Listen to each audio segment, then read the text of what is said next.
All right.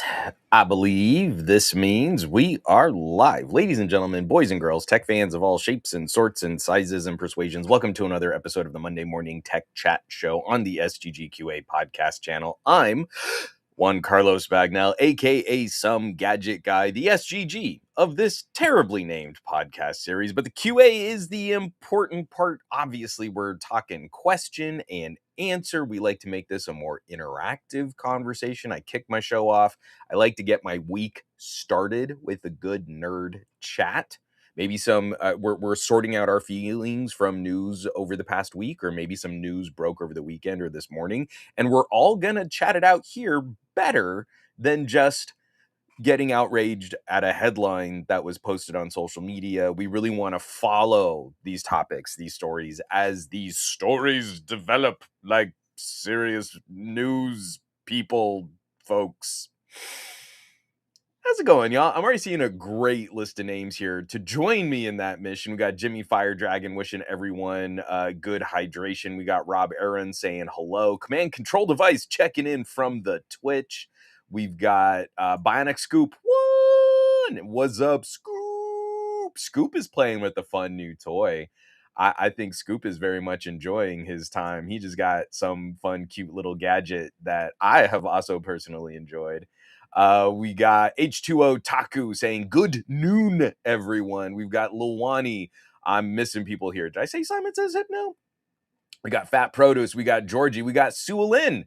Juan, the Red Sox are in town tonight. I'll let them know you said hi. Make sure you just like if you bring me up, say like, hey, I don't know if you remember, but like there was this kid way out on the left field, the third base side, that would go to games on cheap ticket nights in the late 80s.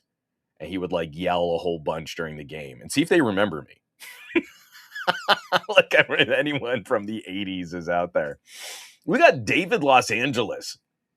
David Los Angeles left this wall of text about iPhones and memory pricing and Apple and some really great points and some good comments. I'm just going to highlight that he hit the like button. So we're very appreciative of the efforts to spread the likes and spread the joy. We got Clinton Allen Anderson. Hello from Canada. Hello from Mastodon. See, Mastodon is doing it right. Everyone complaining about how social media is wrecking your lives. And I guess we're waiting for MySpace to come back, but you don't have to wait. You could instead be on the Mastodons with some real nerds over there having a great time. I love my time on Mastodon. I loathe my time on Threads and Instagram. I don't even log into Facebook anymore. This is so much fun, y'all. I hope everybody out there had a wonderful week, had a great weekend. We actually kept this week pretty chill. So my daughter, I'm not going to get too much into her personal stuff, but like we switched schools just because of she's getting older and we're trying to find good educational opportunities and all that fun stuff. But her previous school got out really late into the summer. So the school ran late into the summer. Her new school starts really early. So we didn't get a very long summer vacation. So Lex started school this last week and it was a big change and meeting new people and new teachers and new faculty and just getting the layout on the school. They had a really lovely first time student night and we went and just kind of toured the new school and the campus. And it was so I don't claim to be any great parent and I probably make a lot of stupid mistakes every day. But one of the things I was telling my daughter about how much I've loved being parts of activities, if it was dance, if it was theater, if it was sports before I injured myself and got into dance and theater, you can go anywhere and find some kind of community to strike up a conversation to quickly to sort of abbreviate the process of meeting new people. So we go to this new school. We're allowed to kind of go in with her on the very, very first day. And her eyes are wide. And my daughter's a pretty outgoing kid. I think she's got some pretty good, like, first impression, getting to know you skills, but this is a lot. This is, like, new place, new adults, new kids, new everything. And we're walking around, and she spots a kid, and I recognize this kid from softball. A girl that she's played against on other teams, but she's done a few practices with, and these kinda, like, in the league, they'll do these, like, kinda community group practices, and they've gotten along fine. They're not, like, besties, but, like, someone she recognized. And then that kid reached out to her and was like, "Oh, hey, what's up? What are you doing here?" And they had this little single serving, friendship conversation. And then that girl took her around and introduced her to her other friends. And it was like the perfect validating experience of like, you see, when you participate and you're earnest and you want to be a part of that kind of community will look out for you. And I think my daughter just got like that brilliant, just like the best possible firsthand experience of what that could be like. And again, this is why we jump in every week. This is why we nerd out and why I like to start my week with this kind of conversation. This is literally what like fuels me through the next couple of days because man, some of this news gets dark. Fat Produce, I actually have a day off and can watch while not delivering mail. Hey man, that's great. I appreciate you spending like your time off. You could be doing anything with your time off. I mean, if you need to like check out and like just like I don't know, stare at a wall or something, that is totally fine too, man. But I appreciate seeing you in the chat. Bionic Scoop, I love this thing. I loved the OG. I had the original Steel Time Round, and now Time 2. I think he might have did he? Oh, he didn't say. Okay, so yeah, me and Scoop were loving, glowing over the Pebble. So the Pebble time, mine just ran an update, so I'm charging it up again. I think this is the third, no, the fourth charge I've actually put it on. It wasn't totally depleted, but I'm still pretty, I like seeing how long I can drive the Pebble before I need to charge it up. It is such a fun little watch. It just like Scoop and I were deep into a DM conversation, just like, oh, it just feels right. So yeah, I'm glad he's having a good time with it. From Clinton, to me, Mastodon feels like all the good stuff Google Plus used to be, and look how well that turned out. Yeah, Google Plus wasn't a problem. The problem started when Google tried to staple Google Plus and YouTube together. Google Plus was great. Again, Google handily snatching defeat out of the jaws of victory. Oh, from Cesar. Good morning, everyone. Despite all the overpriced doom and gloom going on, still tuning in for you, Juan. Hey, I appreciate it. Man, we all got to look out for each other right now. We're going to talk about what's going on in phone manufacturing a lot today. Oh, Clinton, and yeah, theater nerds throw the best parties. Truth? Absolute truth. So I've always been a theater kid, but I also was a bit of a jock. So, you move around a lot. Hey, let me jump on a baseball team. Let me jump on a soccer team. And again, it helps abbreviate. But theater was always that thing. Like in sixth grade, we had this program called Muse Machine. And I would like go to plays in like the local theaters and community theater. And I started auditioning and like just huge, huge. And then you get to high school and you're like, oh man, we're freaks. But this party was so much fun. It was like the last gasp in the 90s of being able to throw parties that looked like they came out of movies from the 80s. Like, it was real good. Oh, Eugene, what's up? Eugene does have a subscription. I'm kind of irritated. I just subscribed and Twitch is still showing me the ads on here. Doesn't really matter. I'm watching on YouTube, but still Twitch, get on your game. I've been in that love-hate. This podcast streams to YouTube, Twitch, LinkedIn, and I have it on autopilot for that Facebook page that I'm linked to. There really isn't one great platform. I know we all mostly kind of hang out on YouTube these days, but if there was any other platform that I could prioritize, I would do that instead. But video streaming infrastructure is a pretty big deal. And I've been trying to poke into like, because I'm a fan of Mastodon, I've been trying to poke into the other like federated style solutions. And honestly, all of them have some promise and have some merit, but man, it is difficult trying to sort of work your way through um what the platform looks like, who's managing it. Because also, I don't want to just tie up a ton of bandwidth on someone else's server, right? And from there, also, is there any potential for discovery? Because that's really one of, I mean, we can't ignore, like, one of the reasons why we make things on the internet is because we'd like a few people to see the things we make. It doesn't help if, oh, you can totally replicate everything that Reddit has, but there's no discoverability and no one will post comments and there's no engagement or interaction. Well, then no, we don't really have a Reddit replacement, right? And the same thing, it kind of holds true with YouTube too. And so I'm just stuck. Like, if I could just run this on my own personal blog and not pay out the nose for bandwidth costs, I would just do that instead.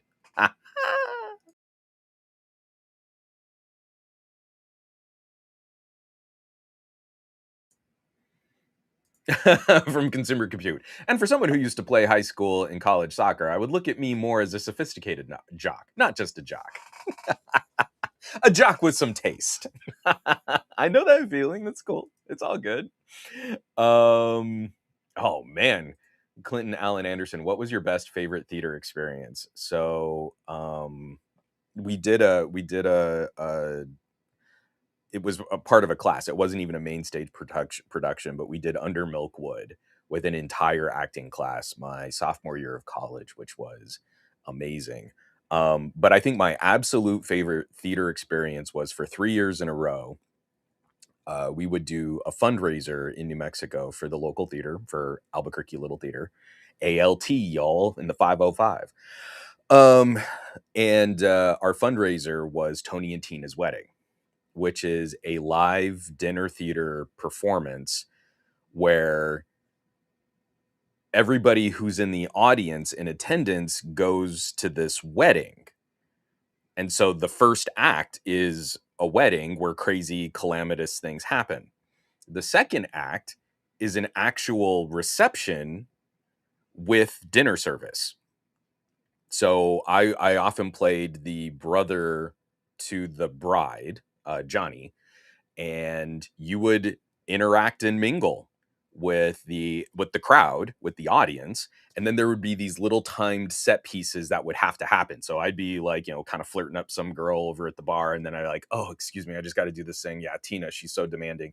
And then like Tina's ex-boyfriend would make a scene, and then I'd have to like go and help the actor, because when Tina's brother would make a scene, actual audience members would try to get involved. Like, oh no, this is Tina's big day. You can't do that. So that was, because I'm not any great improv performer. I'm really bad at the yes and. If you watch my podcast, I'm really good at no. I'm really bad at, yeah, let's entertain that idea and go down a path. Um, that was my favorite though. It was like a blend of improv and character work and audience work, and just something like that absolutely is just burned into my brain, is maybe some of the best performing I've ever done, and like under the most extreme conditions. And like the food was often pretty good, so we'd get to eat too while we were performing. It was great. So theater experiences notwithstanding, I'm just already off on tangents. I hope everybody had a lovely weekend. I want to chew through some housekeeping because I got some big stuff out. And one of the biggest video that I put out this last week, we're going to talk about in the second half when we get to the gadget block. But Clinton, my wife played Tina locally for about a couple of decades ago. Tony and Tina's Wedding is a must do for young actors. Bravo. Tony and Tina's Wedding. Everybody in this chat, if look up the phrase Tony and Tina's Wedding, and if there is an opportunity to go to a Tony and Tina's wedding anywhere near you, try to make that happen, because you're often going to see some of the absolute best and worst local community theater performance like you'll ever see, and you'll probably eat well. Sorry. Yeah, Clinton, again, very easy to sidetrack me on that. So I'm going to screen share now. We're just going to do some housekeeping. One of the first videos I got out last week, Venmo makes money on scams, even if you don't fall for one. I had a friend who got tagged by a similar scam where someone sends you money and then requests a refund. But the worst thing about Venmo's version of their consumer protections is even if you don't fall for the actual scam, Venmo will still demand money from you. So even when the scam fails, Venmo makes sure that their interaction is one that's profitable for them. I would like to point this out because I don't think this video has broken 1,000 views. And I think yesterday, or maybe the day before yesterday, Louis Rossmann posted a video about this situation. And I wonder who's going to get more traffic. I just like to point out I'm trying to be a little bit better about this. There are so many times where I'll say something in the podcast and realize, like, you know what, that should actually be a standalone video. It's a really hot topic. We've talked about it here. And then, like, 3 days later, someone makes a standalone video about that and it like blows up on YouTube.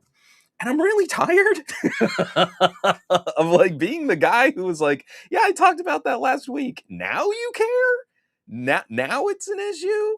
Because like I posted this. I even posted this like across social media, like on EU, the new EU social media. And they're like, oh, Venmo's just Americans. No one cares about that here. And you're like, all right, don't actually look at the structure of the scam or how buyer protection works, because I'm sure other platforms can have similar problems. But you're right. You just didn't want to hear it from me. Now that Louis Rossmann has posted it, Louis or Louise? It's Louis, right? Now that Rossmann has posted it, everyone's gonna care. And I want to point this out. And they're like, oh, you're just copying Rossmann by making the same topic that he put out 2 days before he did it. So you just copy him. Moving right along, this is another video that got garbage traffic on YouTube, but like we say, we care about this stuff and then we never really follow up on it. 2 years later, which Android tracker tag survived Chipolo versus Pebblebee? So I'm purposely stacking this right now because one of the tags just recently failed, almost 2 years to the day that we started using the Google Finder network.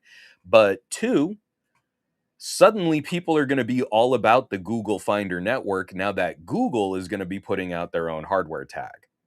And this is very frustrating to me because this network wouldn't have existed without Chipolo, Pebble, Samsung's involved in this, Moto. If all these other companies hadn't put out hardware while the network was just building steam.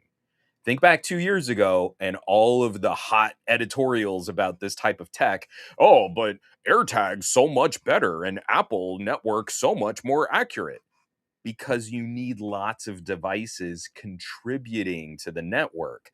And Apple will just roll you into location tracking. As long as you accept location once on an iPhone, everything gets lumped into that one permission.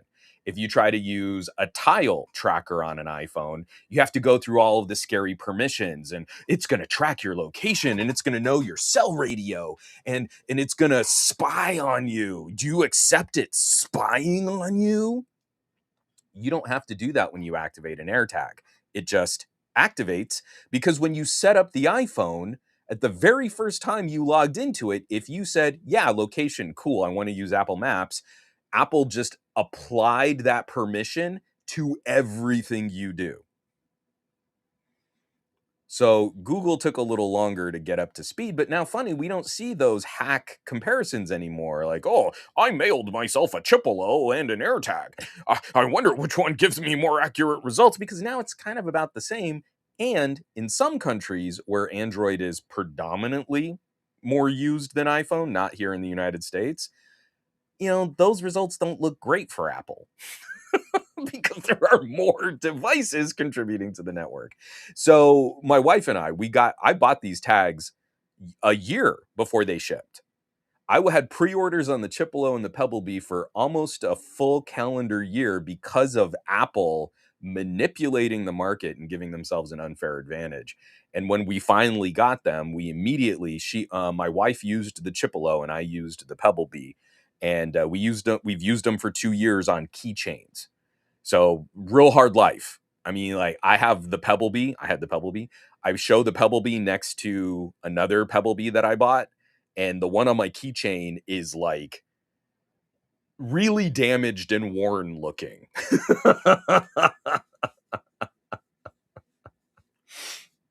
So anyway, I posted that video. That video also did garbage traffic because now a bunch of techies, or I should say, a bunch of techies tomorrow are going to make it sound like the only tracker tag worth buying is the Google tracker tag, even though these are the companies that really built Google's network. They're not going to get the same consideration. They're not going to get the same support. And everyone's just going to go, oh, yeah, I remember I had a Pebble Bee. Like, you got it on day one. Did you ever update it? Because the firmware helped it a lot. Oh, I got a Pebble Bee and it's just not as good. Okay, I guess. So like, it's almost like the people who say they're tech enthusiasts just really don't want any competition or better products. Now that Google has made a tracker tag, now let's see, the Google tracker tag and the AirTag are really good. Doesn't matter. It's not the tags, it's how many devices are contributing to the location network. Now the Google tag is going to look better than the Pebble Bee because you're comparing the Pebble Bee from 2 years ago with fewer devices on the Finder network to Google today. That's going to be the gig. I, I'm predicting that's going to be the tone. Let's see if I'm right. And then Louis Rossmann will put out a video about the same thing 3 days later, and he'll get all the traffic. Yeah, Georgie, exactly. Sorry. Georgie says, I'm using Chipolo on my keychain. It was crap in the beginning. A lot better now because the Find My network got a lot bigger. I want to say we were less than a year into the Google Finder network tags. And then I took that trip to India. And let me tell you, having those tags in India was a revelation because Apple is not a big or a majority market share in India. So I mean, I'd be at the airport and like every time I would refresh an update on my luggage, like I could see like with millimeter precision, oh, my bag is on a conveyor belt right now. It was so nice. And again, this is like another one of those. This is why we can't have nice things. From Consumer Compute. Oh, I was gonna call you out. Does Google really need trackers? I mean, isn't your Android phone kind of a tracker already? All right, sorry, it's just my sad way of being sarcastic. Totally okay. From Lil Wani, I've been rather interested in a wallet and a keychain tag for a while. I'm paying attention to this. So I have had very good experiences with wallet and keychain trackers, but I'm trying very hard not to spoil the results of my 2 year. We used these things for 2 years to be able to talk about them. I don't know. People say they want long term reviews, but man, they do not watch long-term reviews. And the last video that I put out last week was the Pixel 10 Pro 1 year later long-term review of one of the most expensive phones that I've used absolutely the least. And that I'm going to save because we've got some Pixel 11 stuff to talk about in the second half of this podcast, the gadget block. So definitely, kind of stay tuned for that. I'm going to take a little drink of coffee. We've got some pretty heavy news to chew through, but I've got two blocks of stories that I really just kind of want to work through, thread through, and then we can get into some gadget talk and kind of finish out with some fun things to say about the phones. So let me take one more little drink of coffee and we're gonna click back in.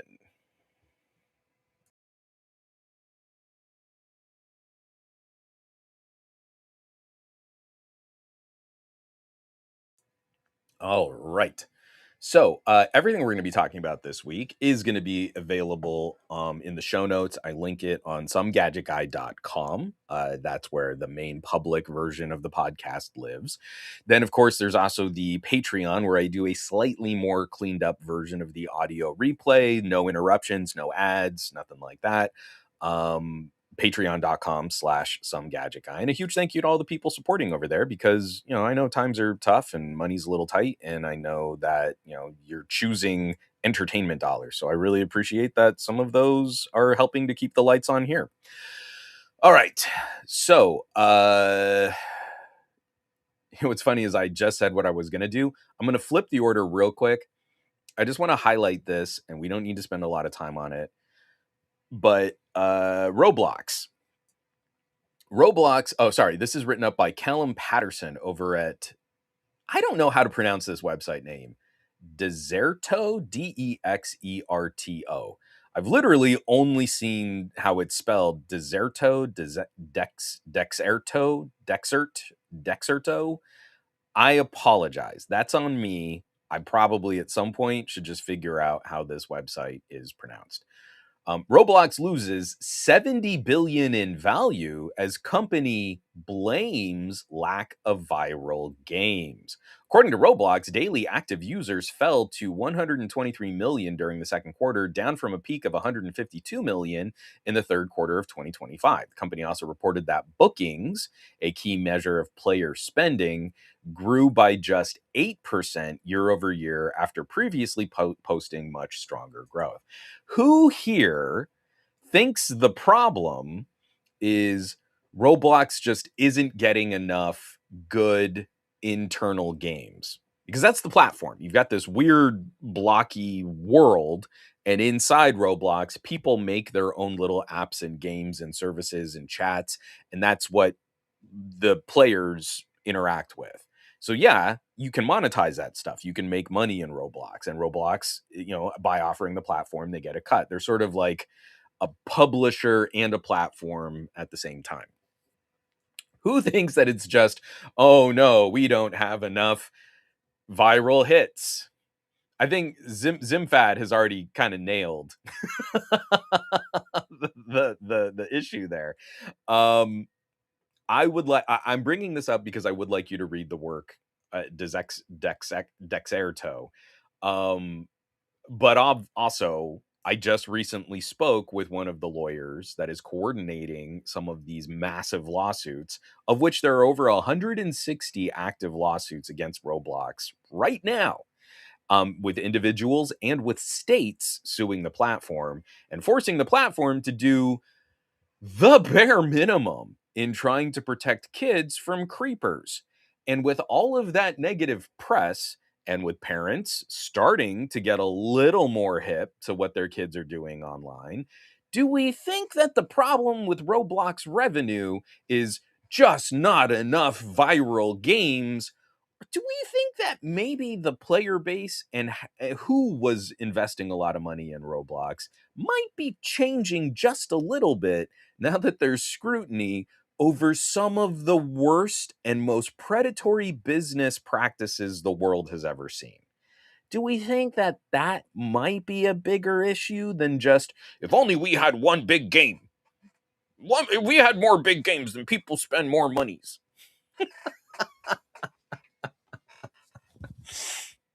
So, Zimfad, it's funny that you bring that up. It's amazing Roblox is getting crushed, but YouTube Kids and Instagram are untouchable. They are not. Um, think through recent Facebook and Meta lawsuits. We're going to talk about some bad news for Meta in general. They're not. This is a building trend. This is a growing trend. Obviously, with these trends, we go where the big money is first and where the most obvious examples of abuse are first. But let's not forget that it was just a couple months ago that, who was it? Was it YouTube and Facebook? Or was it YouTube and Instagram? Both lost court cases against an individual over their most toxic and addictive business practices, and could be on the hook for hundreds and hundreds of millions of dollars for all of the individual cases and examples of abuse. We could be racking up billions of dollars in fines and restitution. We just have to play that out in court. We know that they've got the money to drag that through appeals, but the consumer sentiment is very negative there. From Sewell, bad news for Meta, and therefore good news for the world. All right, here's our Meta block. This is a block, and I apologize. It's not even everything. I took stuff out, and we're going to go through a couple stories here. I apologize. I might not jump right back into the chat on every single story. Please drop comments if you would also like to trash Meta. I think it's fun. But I'll wait until I'm through the block, and then we'll circle back and comment on the Meta block. So, moving on from Roblox, this is coming by way of notebook check written up by Stefan Zahn. Meta must cap teen Instagram and Facebook use at 90 hours a month. Now, this one hits close to home. This is coming from Santa Fe, New Mexico. A district court in Santa Fe, New Mexico, is imposing a fixed usage cap of not more than 90 hours per month. And there must be a quiet period from 10 p.m. to 7 a.m. so that kids can't be on Instagram or Facebook after 10 p.m. They should be going to sleep.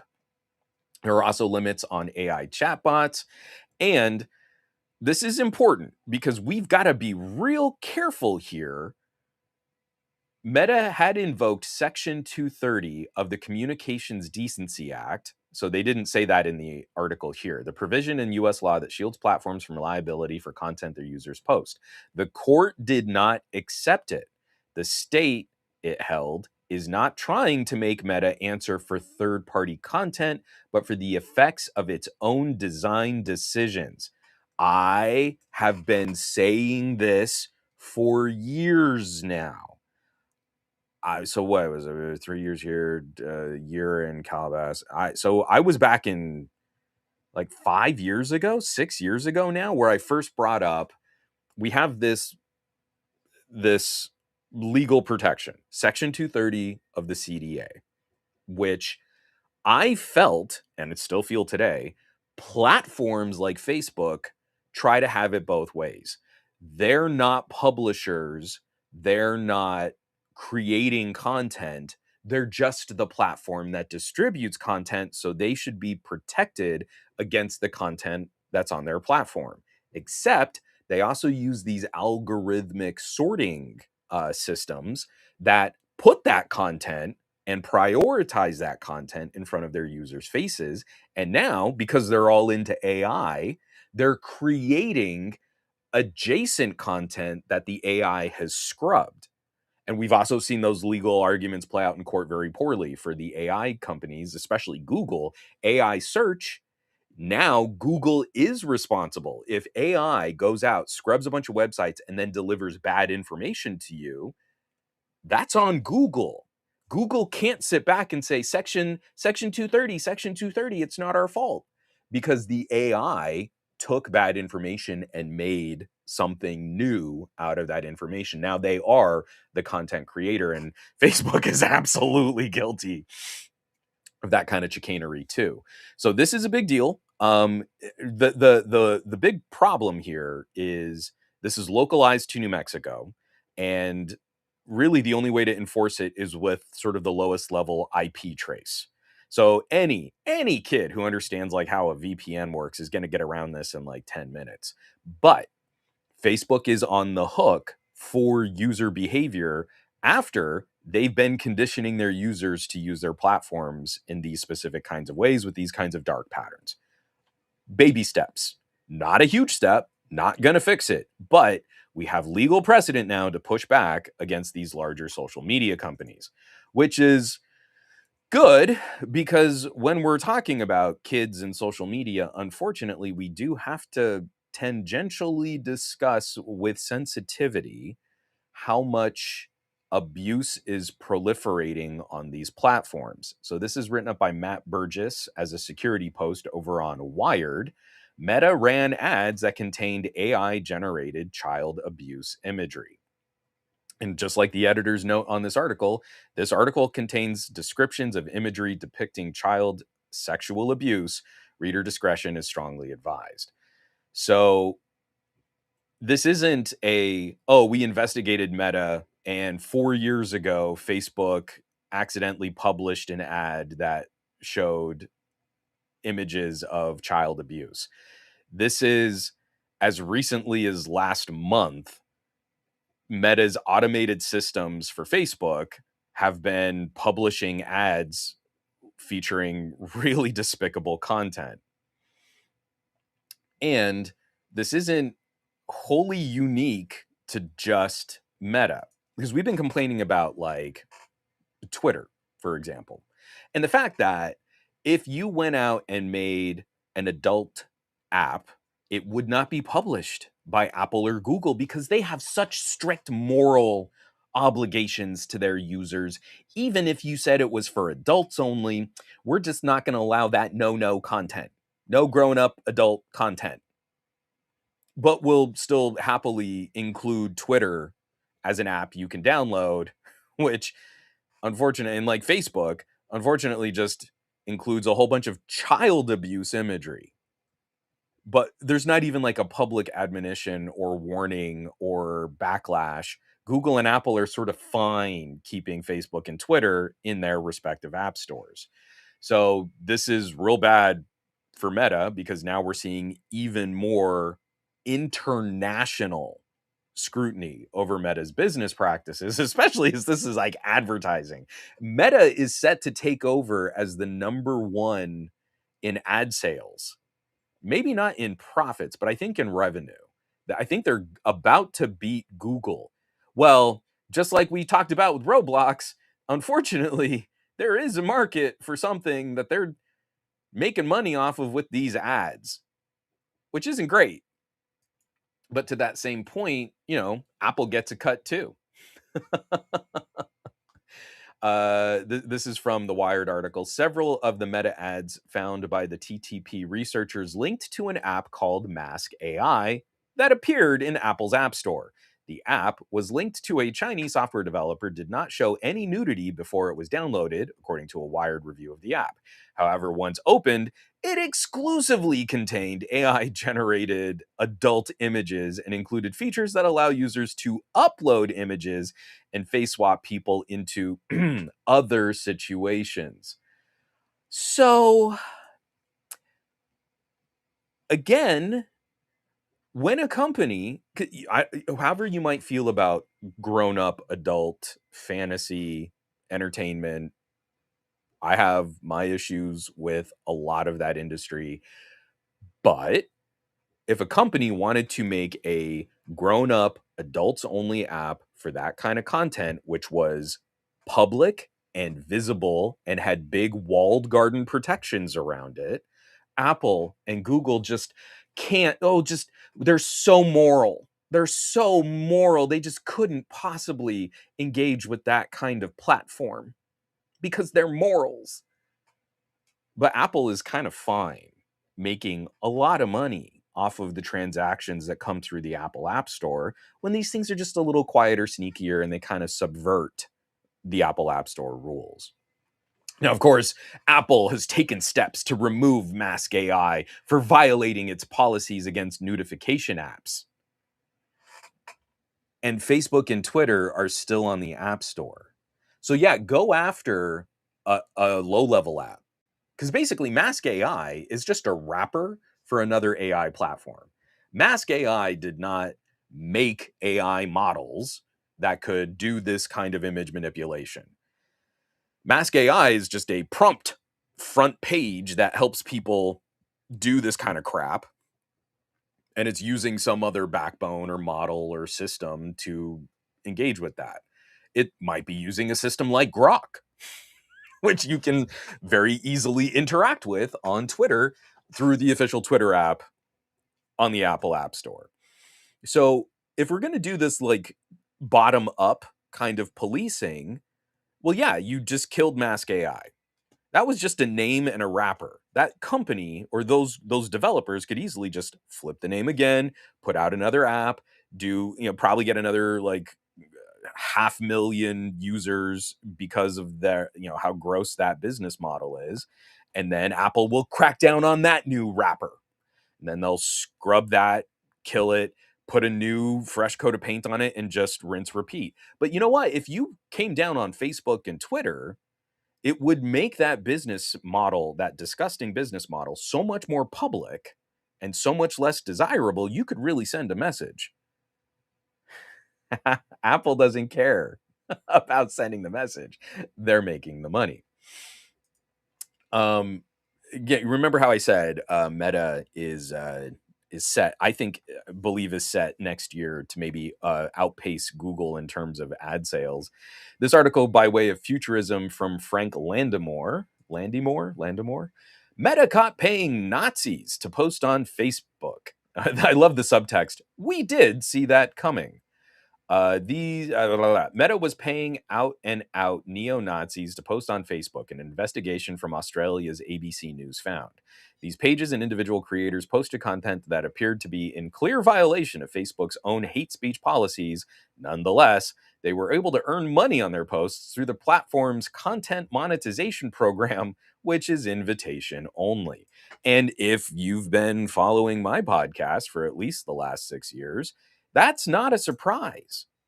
Facebook's business model, scientifically studied by researchers working with Facebook, have determined that as long as you keep people exceedingly angry and afraid, they will spend more time on your platform.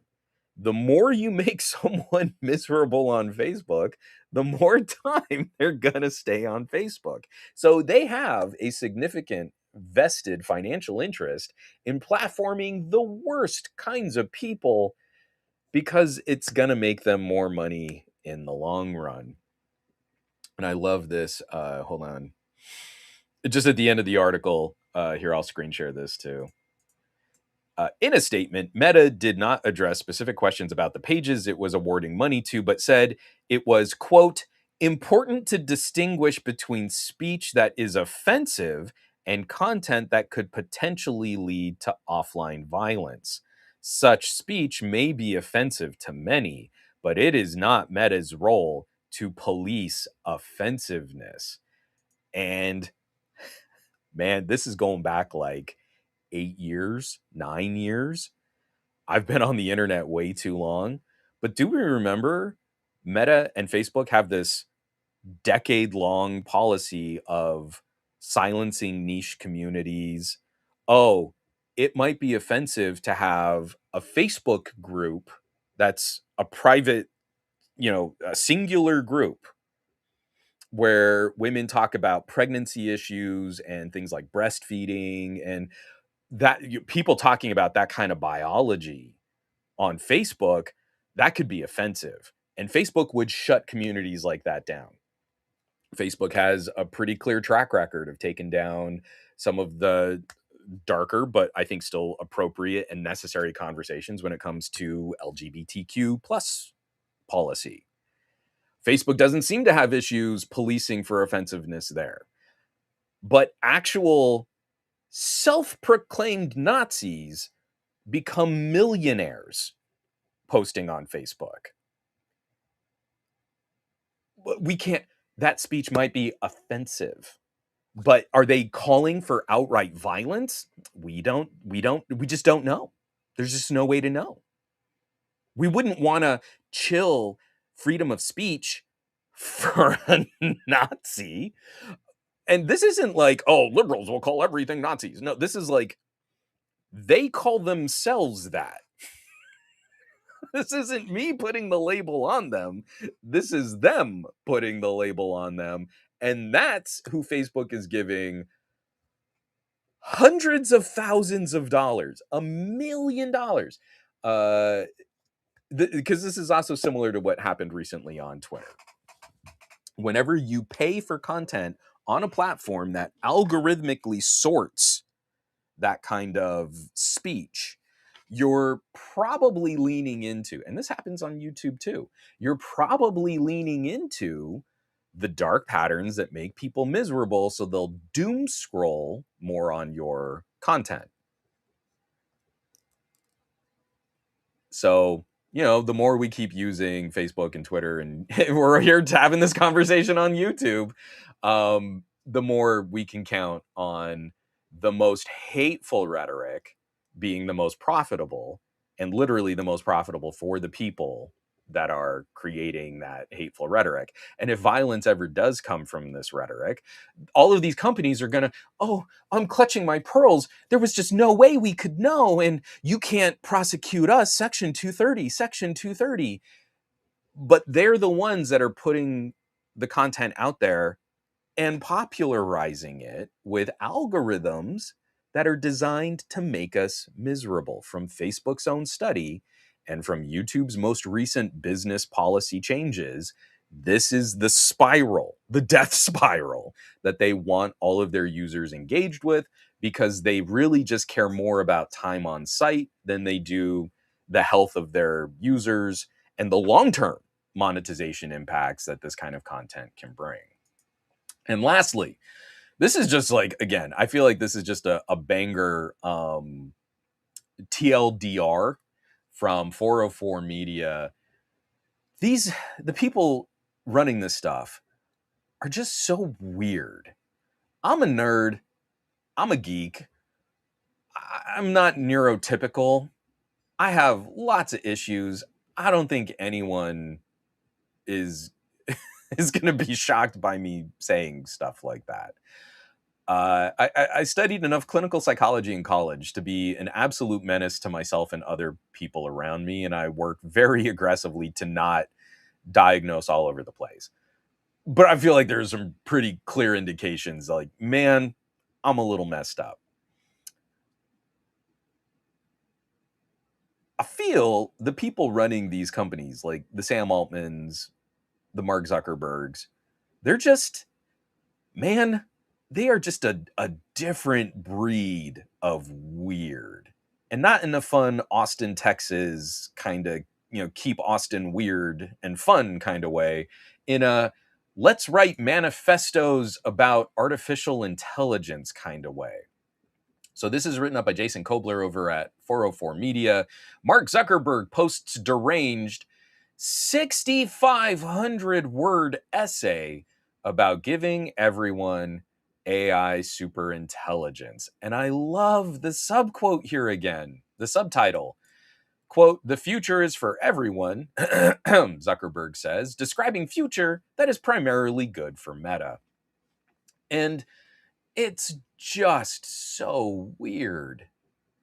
I love this paragraph here. Like many AI weirdos, Zuckerberg explains how AI has already changed his life by allowing him to automate many of the joyful tasks of parenting by outsourcing them to an agent. Quote, "My agent flags interesting information and helps me prototype ideas.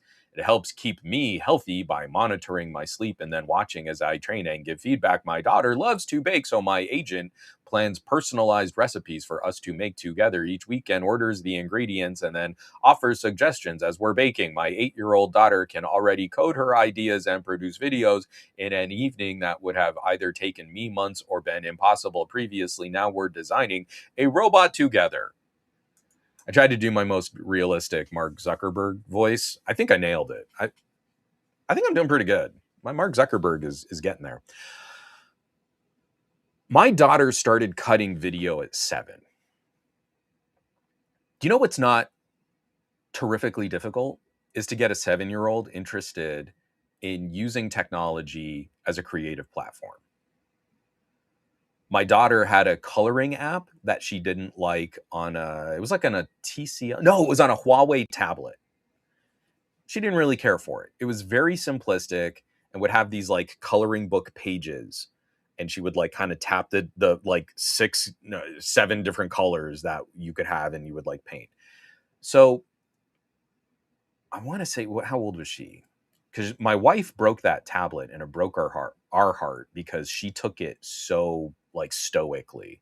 Sorry, that's a whole other tangent of a conversation. How much emotion we put into these gadgets that we live our lives through. But she was using that coloring app and I, hey, you know what? Let me just try. So kiddo, instead, here is semi-professional sketching software from Autodesk.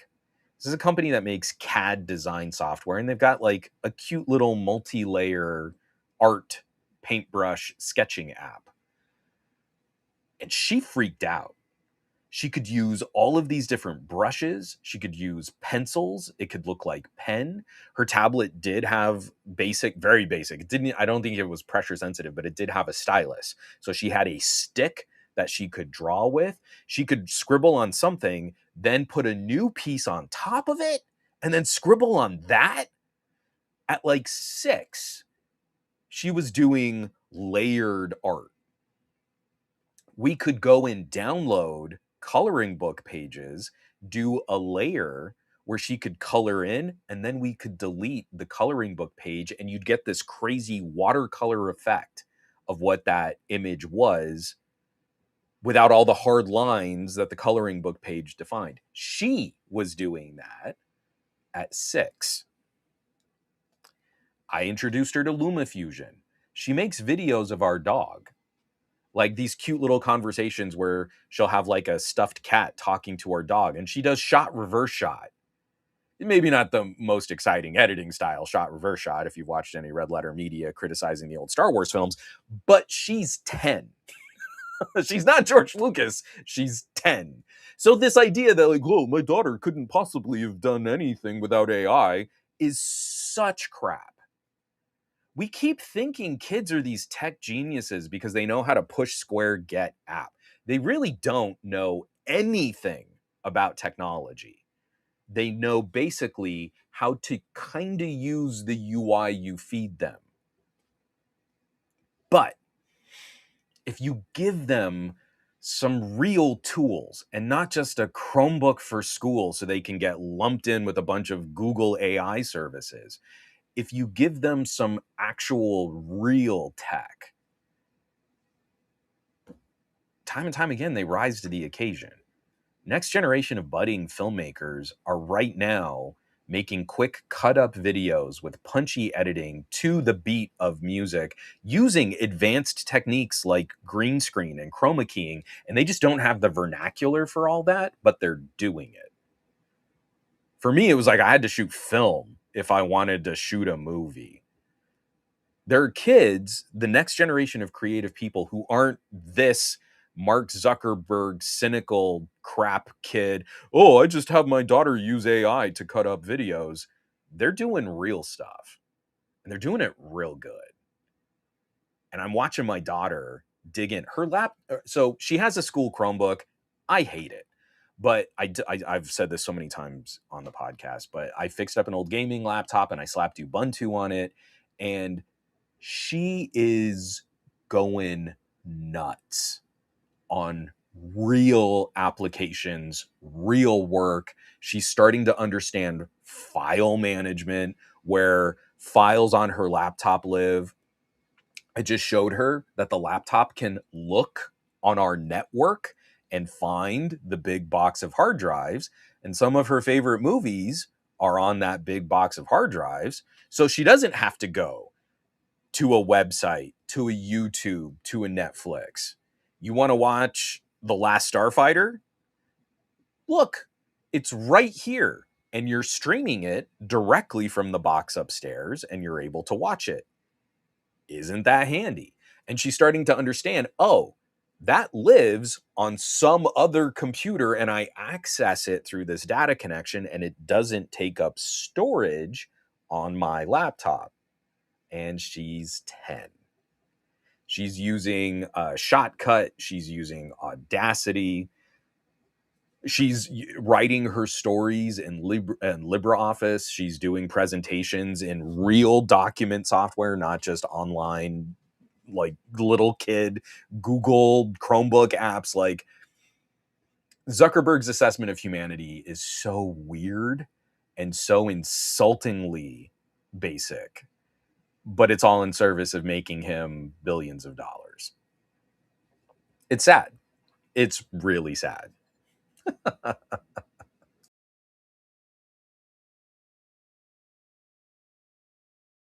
right. Sorry, I purposely had to kind of stay on topic there. I just want to see. So from some Zimfad, the best thing for the USA is to get rid of Section 230. Unfortunately, if we do that, the conservatives in this country are basically just going to use that to attack anything that whiffs of liberalism, and it will have a disastrous chilling effect on actual, practical, real world free speech. But Section 230 is in dire need of some reform, and we need to start getting our legal system primed for, like what happened with Facebook in New Mexico. Section 230 is not a defense.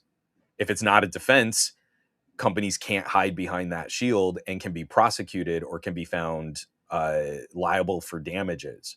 And we need to make that for every instance, for every single time you've engaged in this business practice, there needs to be some pain felt. So right now in New Mexico, Facebook is going to pony up almost $600 million just in New Mexico to start funding like treatment and care for people that are affected by the damages wrought by social media. That needs to be higher. And we need to start applying those kinds of penalties per infraction across all 50 states and Puerto Rico. And then I think Facebook will have some motivation to not engage in those really scummy business practices. From Vazikos, MySpace may return without an algorithm chronological order only. So, I mean, I made that joke at the top of the show, man. Maybe we just need MySpace back. I will put you all in my top 5.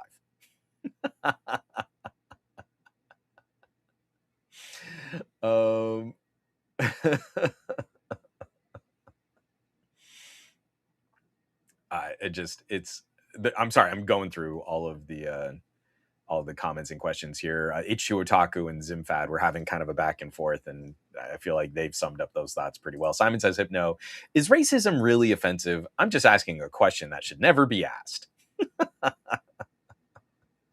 From Go V8, it's probably those peaceful understanding Nazis, the ones you always hear about. And for Simon says Hypno also, lowest common denominator used to be an insult, but now it's a badge of pride for these scumbags. Oh, Darcy. Yeah, this was another story I didn't include. I like the jab about his Alaska yacht incident, because he's basically a terrible human being. I mean, at some point, we just got to break it down. A dude like Sam Altman is just not a good dude. Why would we want to do business with people that time and time and time and time and time and time again, every time we give them a chance, they show us who they are? But, if we just do business with them this time, we'll make lots of money and maybe it'll be different. And it never is. From Fake Frames Hater, using AI to make an app should not be viewed as skill, to be honest, since unless you code it from scratch, you don't know what you are doing. I love the current conversation that we're having about AI is that if you're an expert on a topic, then an AI can assist you and you know what you're looking for as the expert on that topic. The problem is, and like what you're saying right here, is we're trying to give everybody who's not an expert on coding these tools that can code things from scratch, and they don't know what they're looking for. So they never learn how to code. And then we're just in this endless loop of terrible spaghetti code that's been vibed into existence. And so, yeah, to your point, I'm sorry, roundabout way of agreeing with you is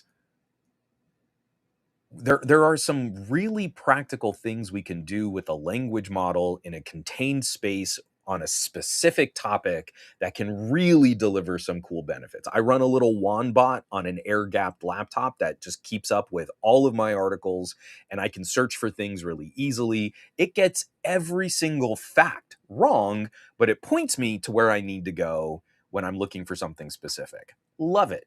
Love it. And because of my experiences with that, I trust AI in any kind of practical research zero, especially when it's a topic I don't know about. And that's what we've got to get across to consumers. It needs the big warning label. Hey, no one is saying this. Google isn't telling you, but the information you're getting here could be completely incorrect. Are you okay with that? How valuable is this search for you? Is it life or death? don't use the AI. And that needs to be like the preface every single time you open thegoogle.com.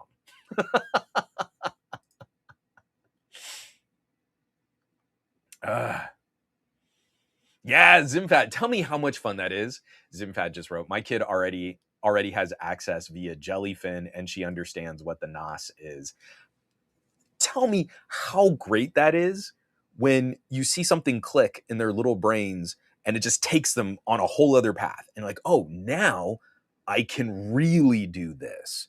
Or, oh, man. So for like, if for a birthday, I get one of my favorite movies, dad can take that movie off of a disc and put it on the system. And then I can watch it anywhere my laptop has a data connection. And that is so much cooler than just, hey, people, just subscribe to Netflix forever. Darcy! Yes, I was right there too with you. When I was 6, I was typing out basic programs. 40, go to 10. I used to do that. Tandy Electronics, man. I would go in and just make an infinite loop one of their systems because I thought I was so clever. I just hacked that computer and made a virus.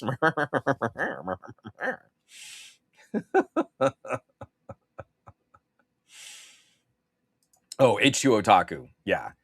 Billionaires in general. I feel like that's almost every billionaire, though. Most of them are clearly from their publicly accessible history. They're weird, not good people. Unless it's someone who like what's her name? Mackenzie Jeff Bezos' ex-wife, who really seems to want nothing to do with like the trappings and the lifestyle of being a billionaire and is donating incredible amounts of money to like charitable causes. I can't remember her last name. Most of the people that seem to want, I guess I should say, most of the people who want to be billionaires just are generally scummy, terrible people. Sue Lynn, wait, are we all old? I used to type basic on my Sinclair Spectrum. Sue Lynn, I feel it's pretty clear, like a good chunk of my audience runs a little older. All right, so we just did the meta block. It's already 10 o'clock. Whew. I've got an Apple block here. I'm going to do the same thing. And then the whole rest of the podcast, we can spend talking about Google and Pixel 11 and my experiences on Pixel 10. So kind of keep those comments and questions and stuff where you want to talk about what we might see tomorrow from Google's event in mind. I'm going to do the same rundown again. Let me just blitz through these from Tweaktown, written up by Costa Andreades. I am so sorry how badly I butchered your name.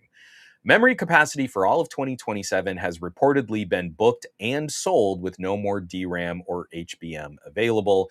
And it's looking like 2027 is going to be even worse, not just for consumer supply, but also for data center supply.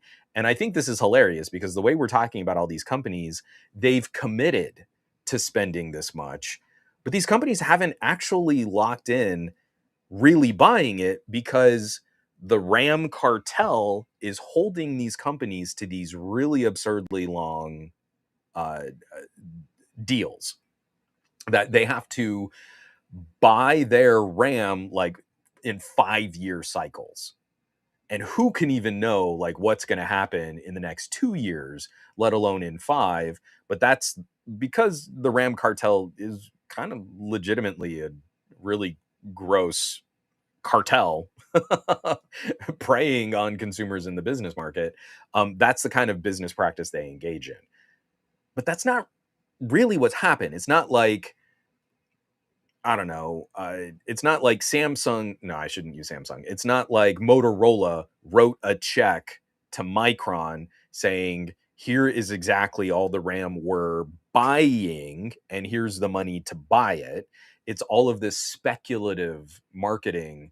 We're committing to the future process in 3 years of allocating this memory that hasn't been made yet for systems that haven't been designed yet. And we anticipate that that's going to be our CapEx in 2028. And you see how that's all BS. None of that is real. But because we've said we're committing and we can post these headlines saying all of it's been paid for and booked, well, now the price of RAM can skyrocket even more because, oh no, what are we going to do? It's all been bought. But that's not really what's happened. I wanted to start with that in this Apple block because Apple's offer to get Chinese DRAM on the cheap denied by CXMT, written up by Ivan over at GSM Arena. Apple is reportedly short on DRAM just weeks away from its iPhone 18 unveiling and scrambling to find more stock. Desperate times call for desperate measures, and Apple reportedly turned to Chinese RAM manufacturer CXMT for the additional stock. First, Apple had to ask the federal government for permission to buy DRAM from CXMT, as it's a US blacklisted company. CXMT sells memory to Xiaomi, along with other Chinese companies, but US companies need an explicit permission to do business with it. Second, Apple has supposedly asked CXMT for a lower price for the RAM, which ended up being the deal breaker. So, good, wholesome American company, Apple, playing ball with all of those American rules. And we don't want to talk about politics, but what happens? Apple runs into some kind of roadblock, lobbies government, plays politics, tries to get special exemptions and permissions, tries to do business in a way that competitors and smaller competitors in the space would not have had the access to, and then still went to China and said, yes, but we're Apple, so you should want to give us RAM for less. And CXMT's like, nah, we've got contracts with Xiaomi and Huawei, and around the world, they sell more phones than you. And they'll pay more. So, no, kindly, take a long walk off a short pier. It's pretty great. I love seeing that like absolute flip where Apple used to roll into China and get all these preferred manufacturing deals and basically built a huge chunk of the Apple of the Chinese tech manufacturing market there. And now it's like, no, we know we can do this better than you and without you, and we'll make more money without you. Uh, go be in America. Americans don't mind 3-year-old slop phones from Google and Apple and Samsung. The rest of the world, we'll keep selling to manufacturers that are sort of supporting the home team a little bit better. It's great.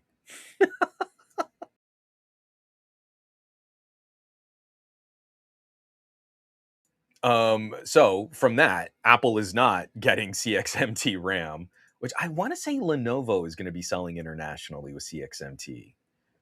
Who else? I'm sorry. I know there's some great comments in the chat. I'm forgetting who else just recently announced that they were working with CXMT. And I want to say Lenovo was one of them, but someone else, I was like, oh, that's actually kind of interesting that they'd be. But anyway, um, the other one that we got to keep an eye on is whether or not this is going to have an impact on devices that are already sort of manufactured in supply chains. This is a rumor from Notebook Check, and it hasn't come to pass today. But Apple iPhone 17 Pro said to become more expensive on Monday. Well, today's Monday, and that didn't happen. But there are rumors that we're going to see price hikes on the 17 series before we really run into the supply constraints of the 18 series. So, however, you've probably seen the other headlines too, like iPhone 18 at launch is probably going to be facing severe shipping restrictions, and there's not going to be a lot of stock for the Pro at launch. Apple is even splitting the launch, where the iPhone 18 Pro is going to be available the end of this year, but the regular iPhone 18 might not be available for a couple more months after, which again kind of fits with Apple's business model where they try to make it as difficult or as painful to buy the less expensive phones. And they actually see a lot of success in moving people up to the more expensive Pros. Same thing happened with the iPhone Air. iPhone Air replaced what the iPhone 17 Plus would have been as the $1,000 phone, but that phone didn't exist. And the iPhone Air wasn't tremendously popular, even after some massive, significant price cuts. But Apple sold a bunch more Pro Maxes. We actually saw increases in that because Apple, for some reason, can move people up that pricing food chain, even when it's off of a really cynical and anti consumer business move. They can always manage to find some kind of success because they're a singular monopolistic anti-consumer, anti-competition business. So this is really just the one I kind of want us to keep an eye on is, do the prices jump? I actually think Apple could make a big play. As soon as the iPhone 18 launches, you don't price cut the 17, you price hike them. And sadly, I think that would actually do well. In the same way that consumers got spooked, and when Microsoft raised prices on Xbox, they sold out of stock crazy fast. In the same way that we saw massive price hikes on the Steam Deck, and it didn't immediately chill sales, Steam sold out of stock right after they announced the price hike. I think there is something weird in our psychology where we see that price hike and we go, "Oh no, if it keeps going up, I won't be able to buy anything. I better buy right now." And I think that's going to happen with the iPhone 17s. Especially the iPhone 17 non-Pro. Watch that become an $1,100 phone and watch Apple fans lose their minds buying the base model regular non-Pro iPhone, because what if it gets more expensive? So I want us keeping an eye out for that. And lastly, in our Apple block, this company does so many scummy little things, never really faces any significant market correction or regulatory correction for its claims and its business practices. This is another one written up by 404 Media, Joseph Cox. Apple's private relay is exposing users' real IP addresses. So all of this marketing on what happens on iPhone stays on iPhone, and iPhone is about privacy and security, and don't you know it, Macs don't get viruses, even though they totally do. And I still hear people today repeat that kind of stuff, and you're like, no, there's lots of Apple malware. It's pretty bad. This was a major claim of theirs, that they were going to help keep people safe and private. And there was going to be this whole system, private relay. And it's kind of like a VPN, but not really. And it doesn't really work. Researchers found a group of issues that mean private relay isn't actually protecting users' real IP addresses. And what do we do with that? Look, if I go downtown in LA, I'm going to see massive billboards, like literally building sized Apple advertisements about how amazing the cameras are and how safe and protected iPhone and Apple users are. And none of it is really true. At least it's not true in any way that is demonstrably different than using a Linux or a Windows PC, of using an Android phone or some other type of mobile device. If you had graphene on your phone, you'd be in better shape for privacy and security. Apple comes up with all these little tools and these little systems, and they try to do something that's similar to another existing product, but is kind of broken and limited to their ecosystem. So it's kind of like a VPN, but not really. It's private relay. It's kind of like a mixed reality headset, but no, it's Vision Pro. It's kind of like floating an iPad out in space in front of you, but no, it's spatial computing.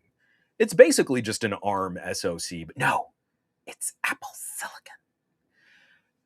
And this never has a tangible impact.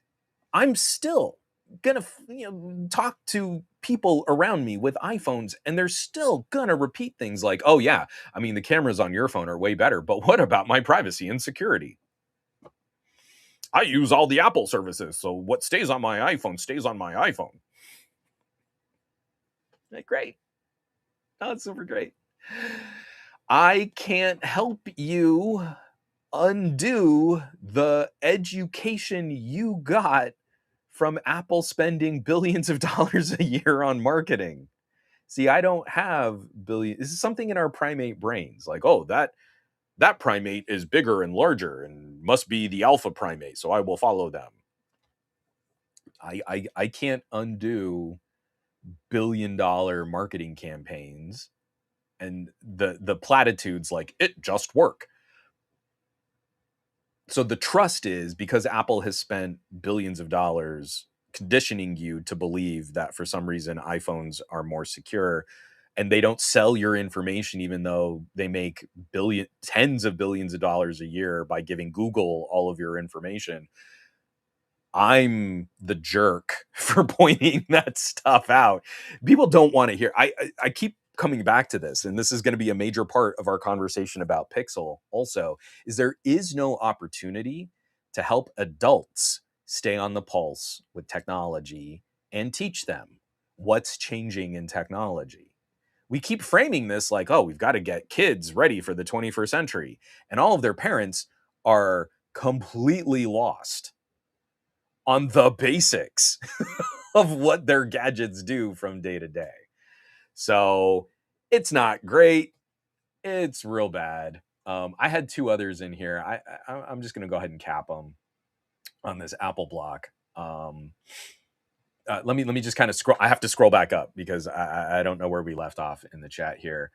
Let's see. From Sanford, what do you think will be better this year, iPhone 18 series or Google Pixel series? I would buy neither. Neither are going to be significant improvements in any way, shape, or form. Like when you see over the last 3 years how Vivo, Oppo, and Xiaomi have like revolutionized mobile photography, have brought in really interesting dedicated co-processors, have faster, brighter screens, have significantly larger batteries and faster charging. It's not Apple, Google, or Samsung.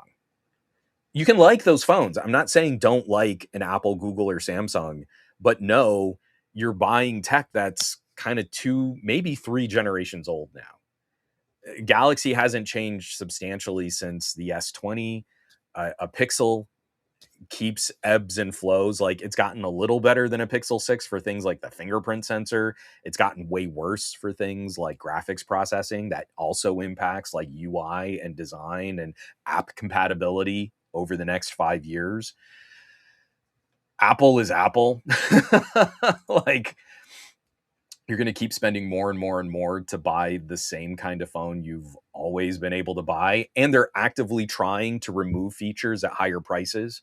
So instead of an iPhone 17 Plus, you got the iPhone Air, which is literally half the phone, half the battery, and half the camera sensors that you would have got from an iPhone 17 Plus. The iPhone 17 Plus would have been the most practical, long-lived battery run iPhone of this generation. But at $1,000, Apple went, no, we can't have that. Instead, let's sell you thin as a feature. And thin is never a feature. Thin is always a lack of other features. It's always a consumer detriment to have a large rectangle surface area in your pocket that's super, super skinny. You get less for that, and there's no benefit of it taking up less space. No one is so like feather wristed that that's better for them. If you wanted a mini, get a mini. It didn't prove to be super popular, except for the fact that I think the mini outsold the Galaxy Ultra of the last 2 years that it was offered. It actually was pretty viable. Also, the same thing, like iPhone SE. Sure, it wasn't the top selling iPhone, but we're still talking tens of millions of units on iPhone 8 style frames. So there was definitely a market for that, but Apple would rather you have a bigger phone with less stuff in it.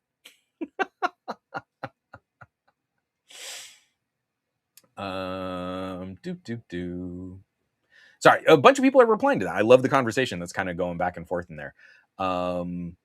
From Fake Frames Hater, I'm sticking with my OnePlus 13 with 512 gigs of storage and 16 gigs of RAM for at least 5 years. I think you have a better shot of running a OnePlus for 5 years, I can't imagine what the experience of my Pixel 10 will be in 4 more years. It's not good today. And it's only 1% of the global market. So, who's making software and really thinking we've got to make sure that this runs best on a Pixel for the 1% of global buyers who might buy a Pixel?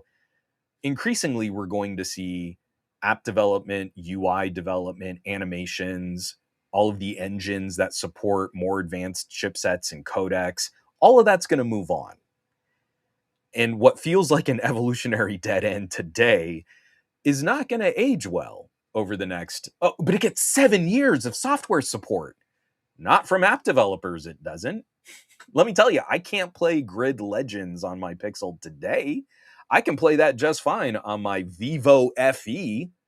This phone runs Grid Legends really well. I can play one of the best racing games on Android on this phone, which, if you see, is way smaller than my Pixel, right? So which phone has the bigger battery and faster charging? Oh, not the big phone. It's the little phone has the bigger battery and faster charging and the better SoC, the better chip. This phone is going to age like fine wine compared to this phone, which is going to age like milk. But I digress. We're still talking about Apple here. We haven't quite managed the transition over to Google just yet. Yeah, from Michael C2, Apple has really great silicon, but they don't really let me use it the way I would want to. Very limited on things like emulators. I can't even install a browser that isn't just Safari. Kills me. Because now we have a MacBook Neo out there proving their phone chips could run a really great full computer UI. And I love it because I'll say things like this in my videos. And like, Apple is terrified of cannibalizing parts of their market. Oh, no, people, you have to understand is Apple's the best at that. They are not afraid of that at all because they used to have iPod and then they came out with iPhone and iPhone totally cannibalized iPod. Like, that's not how any of that went down. Oh my God.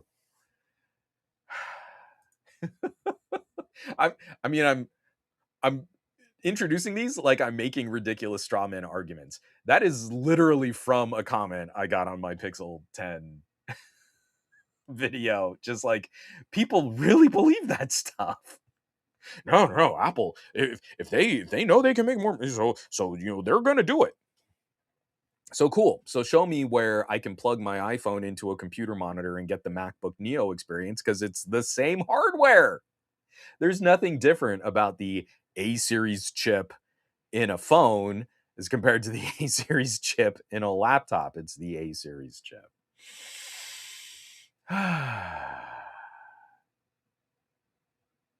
Oh yeah, from Fake Frames Hater. Red Magic phones are also solid hardware, but I'm not sure about the OS they run. So again, it's not about the OS. I want to say they're going to be released with whatever current flavor of Android is available. I think the current Red Magic, is it Red Magic 11? I don't remember which one we're on. Is going to be Android 16. It's going to have a skin on it that is unique to ZTE, Nubia, and Red Magic devices. Cameras are going to be mediocre, but unfortunately, we can count on that phone maybe getting some bug fix updates. We're not going to see a lot of polish and improvement and security patching beyond that, outside of what you normally get through Google Play services.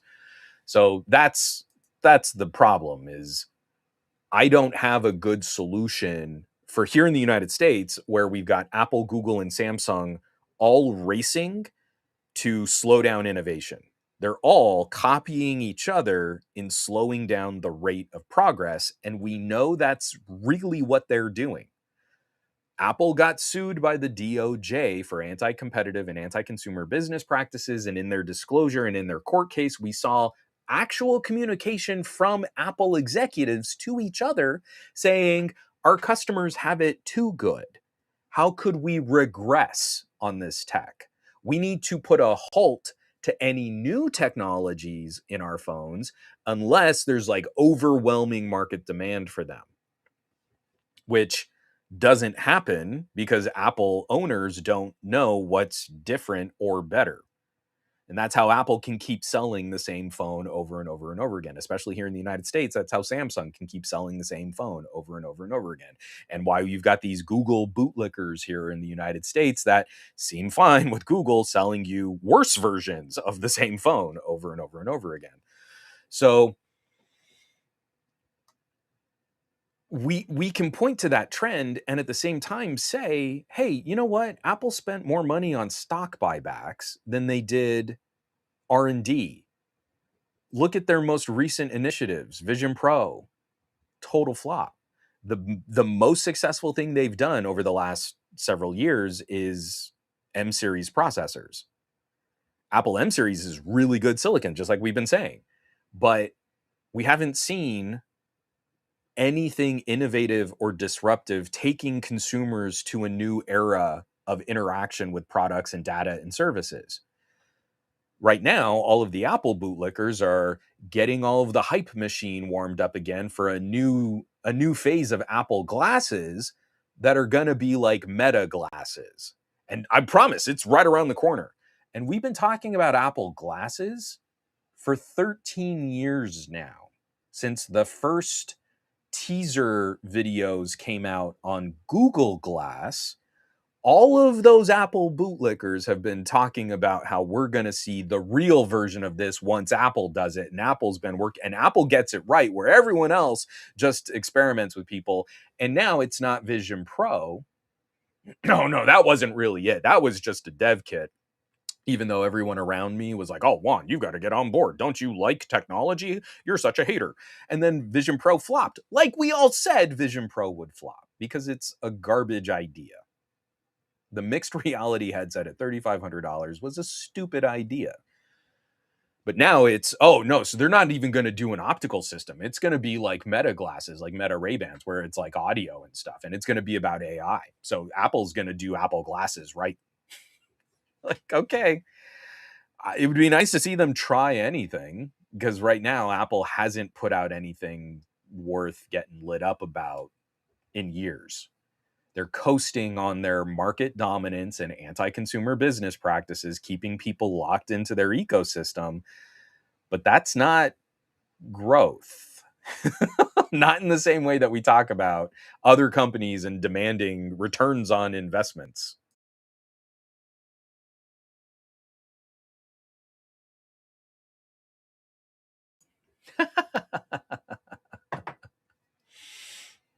Sorry, Stevie Coleman just has a funny story. My teacher, she swore by Apple, Apple this, Apple that. She praised everything Apple did. 2 weeks later, there was a data breach. Jimmy Fire Dragon, yeah, Juan, been loving my Find X9 Ultra. Truly a phenomenal device. Top 3 of the year. Xiaomi, Vivo, and Oppo Ultras, man, those things are monsters. And the second you use one, if you care about actual performance, things like battery life, things like radio reception, things like camera performance, it is so hard going back to Apple, Google, Samsung because they are so far behind. Okay, so a typical doctor. Any thoughts on the Z Fold 8 with its wide form factor? Will it make you team foldable like Mr. Mobile? So, one, and this isn't me throwing shade specifically on Mr. Mobile, but where were all these people when we had Surface Duo? You can go and see like my Surface Duo videos and where I would compare Surface Duo against Z Fold and just like, oh, well, I like the skinnier form factor. I like the cover display is different. Oh, and wider, you can't do things on that. And oh, 2 screens instead of one foldy bendy plastic screen. Oh, I can't multitask. It's terrible for watching movies on. And so I'm just kind of bitter and cynical and over it. Like, it's just not cute anymore because the reason why these people care about Z Fold 8 is because Samsung did it. Is because they've got affiliate links that they'll make more money on. All of these wider aspect ratio devices beforehand, oh, well, but I mean, it's different than a Samsung. And isn't that incorrect? And it's all gamesmanship. None of it's earnest. So I'm still not team foldable because I don't like foldy bendy plastic screens and I'm anxious about the durability and the fragility of a $2,000 device that has mediocre cameras on it. I'm a camera dude. And since the OnePlus Open, the Oppo Find N, there haven't been great camera foldables. The Pixel 9 Pro Fold, awful. That is not a good camera system. It's okay for a foldable, but it's not objectively across phones that cost a lot of money a good camera system. Z Fold is mediocre. I for me, and this is why I can't not untangle my perspective from my coverage. I'm a singular entity. I have a limited budget for the devices that I buy, and I want to have experiences that I'm going to enjoy. And I know I'm not. I can't be unbiased with a folding mini tablet because I'd much rather have a more powerful dedicated tablet and a more powerful dedicated phone at the same price. But I pick up a phone and I want cameras that I can do actual real work with. And then if I want something like the expanded tapestry, I'm not going to watch a movie on a foldable. I actually did this with the OnePlus Open. You know what I did instead is I took my OnePlus Open on an international flight and I was looking at the little screen and I said, nah, this ain't it. And I plugged in a $400 pair of glasses. That is not cheap. That is a premium experience. And I am not suggesting everyone go rush out and buy cinema display glasses. But in terms of content consumption, let me tell you, against the Z Fold 8, my XBX01 A01 glasses, the Ray Neo Air glasses, $200 to $300 cinema display headsets. You want to watch a movie, it's going to look way better like that than looking at the letterboxing on or pillar boxing on a little tablet that folds up to be squat. So I'm just not going to be that guy. Come to me for camera and audio tech. Come to me for entertainment and wacky accessories. Foldables just aren't doing it. I don't believe there is an actual practical long-lived future for the foldable phone. I think Apple will goose the market share because Apple will finally invent it this year. But I don't think we're talking about something that lives beyond a 6% market share. I'd rather see people get the more practical computer brain camera system because I think a lot of people, I don't know. I mean, I might be way off the pulse there. Maybe a lot of people want something that folds and unfolds, and that's really what's doing it for them. But I don't know.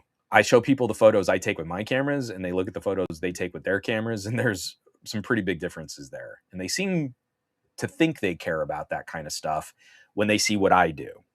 And I don't do that on foldables. So I'm not trying to besmirch, but I'm just not super keen.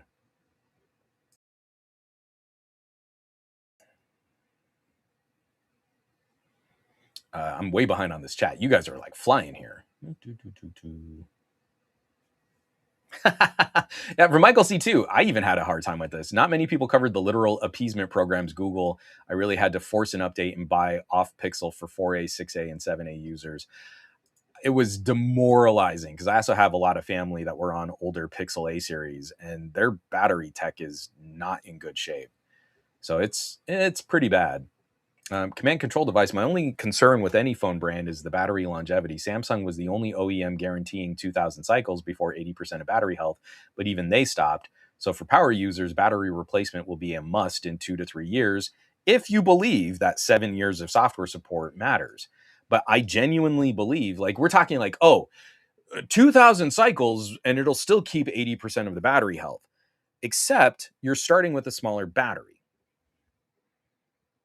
So once we start looking at percentages, and this is something consumers are really bad at conceptualizing, ratios and percentages. I got another comment. So I made fun of someone months ago because I was talking up how much I like Vivo. And they're like, I don't see what the big deal is. The new Pixel can charge like 50% of its battery in almost the same amount of time as that Vivo will charge like 70% of its battery. And you're like, yeah, But the Vivo battery is over 20% larger. So the difference in capacity is almost like saying it charged up your whole phone at 50%. Because you don't understand how percentages and ratios work. And then that person deleted their comment. I got another person. Oh, it's just, you're saying fast charging matters, but like I tried a OnePlus and I still charged it like all day and I used wireless charging. And you're like, well, then you didn't change your behavior. You didn't really give the phone a chance. Same thing kind of happened with Marie. She went from a Pixel 8 to a OnePlus 13R. She didn't really change her behavior. Every time she would sit down, she would plug the phone in because that's what she had to do on the Pixel 8. After a couple of weeks, she was like, I don't see it's really not that much different. So I made her change her behavior, and wouldn't you know it, with her use, now she's getting 2 days of battery life on a single charge. And when she charges, she doesn't plug into the same charger that she used to use with her Pixel 8. She's now only using the OnePlus charger, and she knows she plugs in the phone, she takes a shower, she gets out of the shower, she's good for 2 days. You see, it's like you actually have to embrace what's different about that tech. And unfortunately, man, when you condition someone, oh, I just always stick it down on wireless charging pads because they're so convenient. Well, then, yeah, it's not going to seem any different, is it? Because you didn't really embrace what was different about it. That's from Sanford Kells. Is Apple trash? I mean, they're not trash, but what are we looking for? Are you looking to spend the most on kind of what's agreed to be the lowest common denominator style of device? Then that's fine. I mean, because we're getting into the last half hour of this, and I'm sorry, you guys are giving me great comments here, and it is leading us into Pixel. So for folks, I'm sorry, I just got to catch up because I was so far behind. I do want to hit this one here. Peppermint Petty. America has a fake aesthetic of what the exciting tech industry will be of the future. China is the tech future now, and the institution of America hates this. They are big mad. They need a cape. I feel we have let marketing supplant actual education, and we've let marketing decide fashion for technology. And that means we won't get the best products rising to the top through merit. We are going to only get the companies that spend the most on marketing. Pixel gets this incredible reputation for 1% of the global market, for about 5%, depending on analyst, about 5% of the United States market. I just wrapped up a year with the Pixel 10 Pro, and where after 10 generations of Pixel here in the United States on their home turf, and now, especially over the last 5 years, of spending hundreds of millions of dollars marketing the Pixel, what is their market share?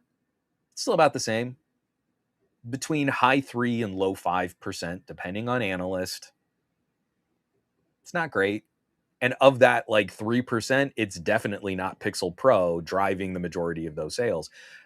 Google is the distant fourth place manufacturer behind Apple, Samsung, and Motorola.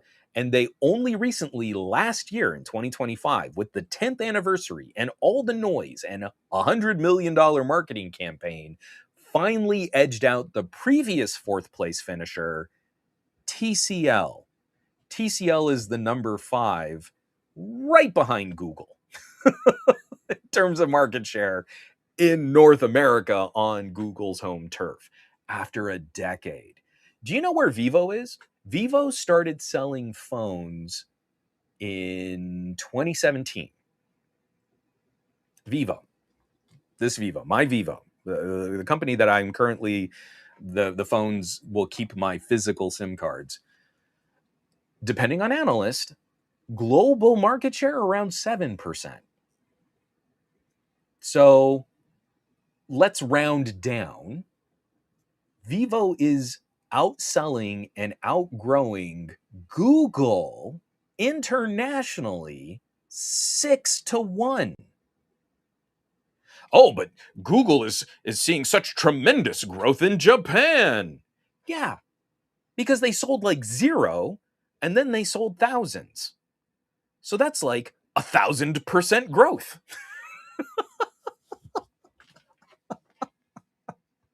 And yeah, there's some, cultural stuff in there too. Japanese don't seem to always like Chinese phones. Totally get it. We get a flavor of that xenophobia here in the United States too. It's pretty great.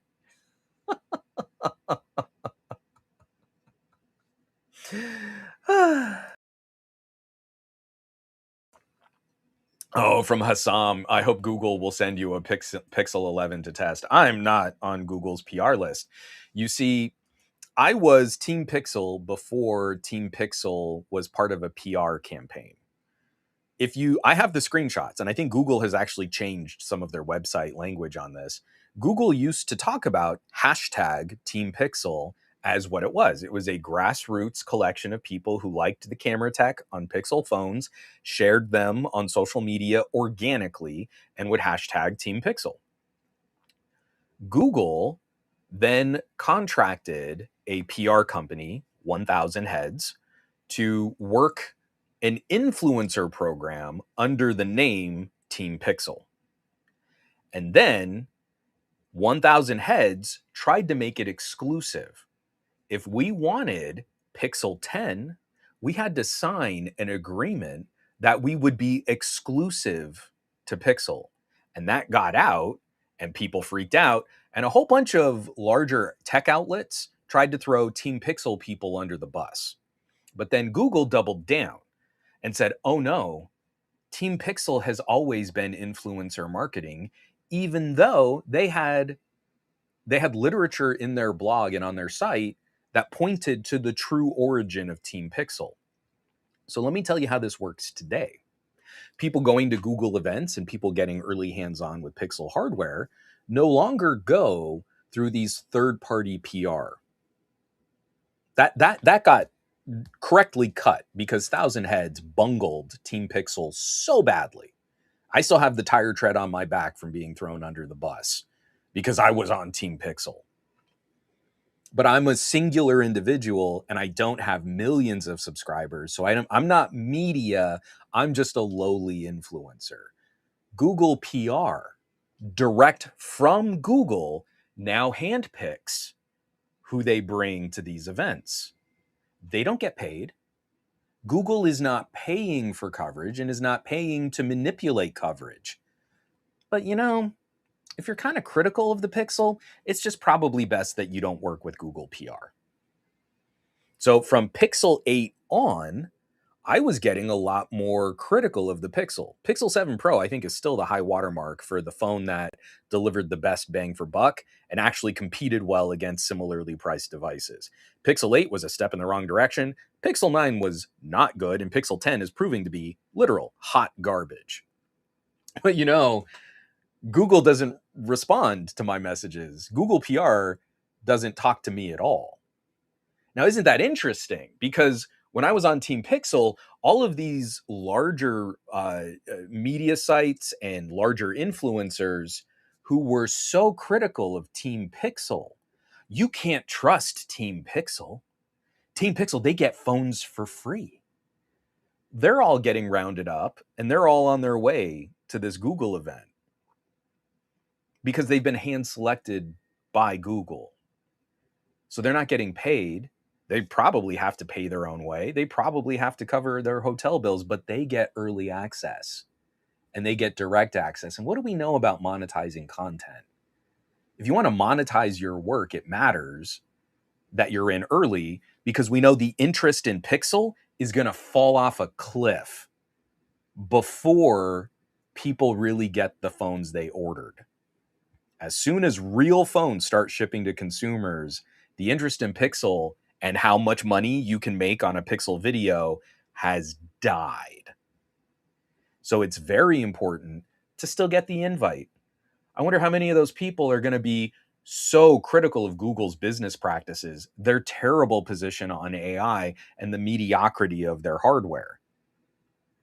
Because, isn't it better to have access to Google and make more money? Isn't that really the good thing? Isn't it what you want for them? Is that they can make more money on their content? So no, Google's not going to send me anything. If Google PR would even reply to an email of mine so that I could be put back on a press release automated email chain, that will never happen. So no, I take this both professionally and personally, because all those people out there, a good chunk of them are going to be covering this Pixel launch from iPhones, while they go back to their Android focused channels and talk about, oh, Google, and they're going to do more Gemini. They covered the event from their iPhone. I know them, and I could name names. I've been sitting in front of them at Motorola events and Samsung events, showing you, shooting video and posting it to Instagram. Look how amazing this Moto is. And they shot it all from an iPhone, because that's what they really live in. And y'all want to like follow these content creators or follow these influencers, and it's all a scam, because they can do all that because 1,000 heads got burned for trying to make some kind of contract with exclusivity on the devices that their influencers would use. So Google isn't going to step on those people that really live out of iPhone and kind of say nice things about Pixel, because they don't criticize it too hard. Oh, I mean, deservedly. They've got some feedback, but they'll never come out and say, I don't think you should buy this phone. Galaxy S21, Galaxy S22, those were terrible phones. I had no problems coming out and saying, don't buy these phones. Why is that controversial? Now we look back on those years and say, yeah, those were terrible phones. But I got run through the ringer because I said literally to people's faces, don't buy these. They aren't good. I just have to keep coming back time and time and time again. Y'all want to hear this stuff, but you don't want to hear it from me. I mean, present company excluded, because we're in the chat right now. I mean, you guys are watching right now. So Pixel 11, my predictions on Pixel 11. It will be Pixel 10. I am so desperate for the new radio. We got this rumor from in between Pixel 9 and Pixel 10 that they would dump the Samsung radio and go with a MediaTek radio. And a whole bunch of people who are dipshit, blithering, knuckle-dragging idiots posted stuff like, oh, MediaTek hardware, oh, because they're so stupid. One of the Achilles heels of Pixel since the 6 has been Google's reliance on Samsung components. If it's Samsung chip manufacturing or Samsung radios, Samsung is not good at this stuff at the consumer level for this kind of a device. It would be such a practical improvement to the daily Pixel lifestyle if they switched from Samsung components like the radio to a MediaTek. I think we're all pretty confident that the MediaTek radio is going to be in Pixel 11. I don't know how to better explain or conceptualize this. I show these kinds of screenshots in my videos. In my Pixel 10 Pro long-term review, I showed again, I have an import Global Edition Vivo X300 Pro using a very current MediaTek radio. It does not have complete band support for all the 5G networks here in the United States, but it gets really good sub-6 coverage on T-Mobile networks. When I use my Pixel 10 Pro, because it doesn't have a SIM card tray, I use it on Google Fi, which is a T-Mobile MVNO. So Mint on my Vivo, Google Fi on my Pixel, and there can be as much as a 20 decibel difference in radio reception in favor of my Vivo. 20 dB is a lot. Decibels are logarithmic. They're not linear. It's not like this is 25% better coverage because it's 80 decibels to negative 80 decibels to negative 100 decibels. That's a logarithmic curve of improvement between this phone and this phone. 20 dB difference on a Pixel is going to be enormous, because everything you do on this phone, the phone struggles and it has to work harder, which means it's running hotter, which means it's constantly searching for service and trying to latch onto the tower. And the battery is just getting hit and hit and hit. And we know what happens with Pixel batteries, because Google throttles the phone at 200 charge cycles, regardless of actual battery health. This is a phone that is worse than the sum of its mediocre parts, all because each one of those issues goes hand in hand with everything else. And fixing the radio would be such an enormous kindness to people who genuinely like the Pixel experience. I'm pretty confident we're finally going to see it. I think that's going to be a nice perk. What I'm not confident we're going to see are battery improvements, because Google is trying to sell the cheapest, most mediocre battery experience they can, because then you'll buy more chargers, buy more Pixel Snap accessories. They prey on your battery anxiety because they learned that from watching Apple. You put in a battery that kind of lasts you about a day, and they have to charge it every day. And if they have a heavy use day, they have to top it off in the middle of the day. And then they don't have to worry about your services and support 7 years from now, because you probably flipped the phone in 2 to 3 years. Statistically, not everyone. Lots of people hold on to their Pixels longer. I know you exist. That's not what we're talking about. We're talking about a trend that preys on your anxiety, forces you to buy more accessories, and then causes you to use the phone in a way which will wear it out faster. Apple is the king of that market. Google has been copying Apple in that regard, to the point where the phone is almost literally the exact same frame as the iPhone. That's how incestuous this trifecta of phone companies is in the United States. Do we think they're going to keep the thermometer? This, to me, is one of the hilarious decisions moving forward. I've never fully understood why Pixels have thermometers. I don't get it. It's not a super great or practical feature, but I love having additional wacky things on a phone. For example, they're not good phones, but I adore how funky rugged devices are, because they've got camping lanterns and warning signal lights and IR cameras, and they've got built-in projectors, and they still have headphone jacks and memory card slots, and they've got active cooling and this big chunky durable frame. I can use this as a range finder.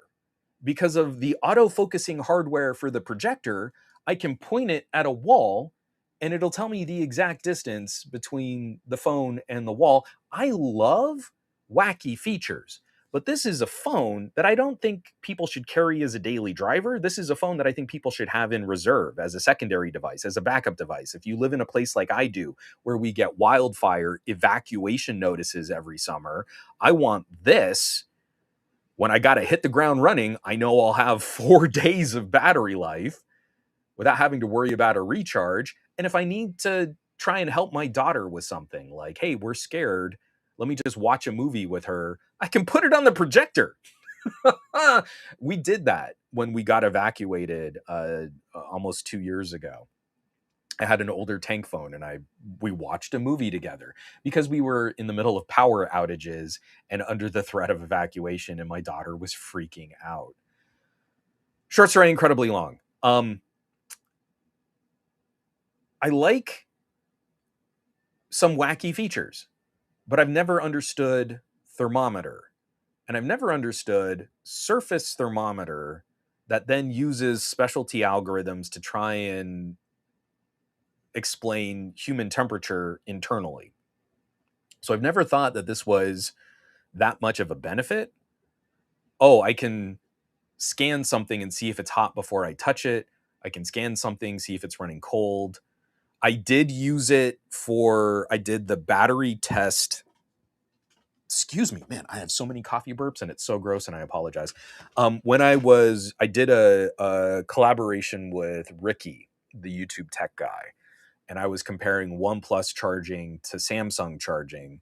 We were debating wireless charging versus super fast cabled charging. I did use the Pixel 8 Pro's thermometer to track the battery temperature, the surface, the case temperature of the OnePlus. I don't think it was fundamentally much different than just getting one of those cheap laser thermometer things. Like, those work better. I don't need an inferior thermometer built into my phone. So I think we're going to lose an interesting, unique, wacky piece of hardware that hasn't proven to be very functional or very interesting. No one's really using pixel thermometers. But I think what we're going to get instead is just that little flashy light. So just like Google Books have this light up bar that lets you know the Google book is working and thinking, like Kit on Knight Rider, I think that's what we're going to get on the back of this phone. For all the Pixel nerds who have told me things like, oh, but I don't care about this and I don't use a smartwatch because I have always on display. And you're like, cool. Yeah. Now they're going to say, well, having a notification light on the back of the phone is pretty handy. When they probably would have made fun of a nothing phone for having glyphs. Or the notification light that's going to come on the Clicks communicator built into the power button, and it has different colors for different types of notifications and alerts. Yeah, that's a practical benefit. It's always been a practical benefit. I loved having RGBs on the back of the Razer phone, not the Moto Razer, the gaming Razer. And you could have it do things like change colors. I have it now. I just pulled my iQOO out because I wanted to run some updates. And let me tell you, hey, it's real cool having a ring of RGBs around the camera assembly. Like, yeah, obviously that stuff's kind of cool. But it doesn't feel like Google has like a design on any of that. It just feels like, hey, we tried for a couple years doing this thermometer thing and that didn't work. And now Google Books have a light that makes them different than Chromebooks. They're the same computers, but Google Books have thinking lights and Chromebooks are just the old poor people computers that we used to sell. Cool. And now they're going to do that with Pixel? It's just an AI light? The AI is thinking, better flash some lights at us. So I'm pretty confident we're not going to get major battery differences or major charging differences. If anything, according to some of the rumors that we've been seeing, the battery might actually get smaller on the XL, on the Pixel Pro XL.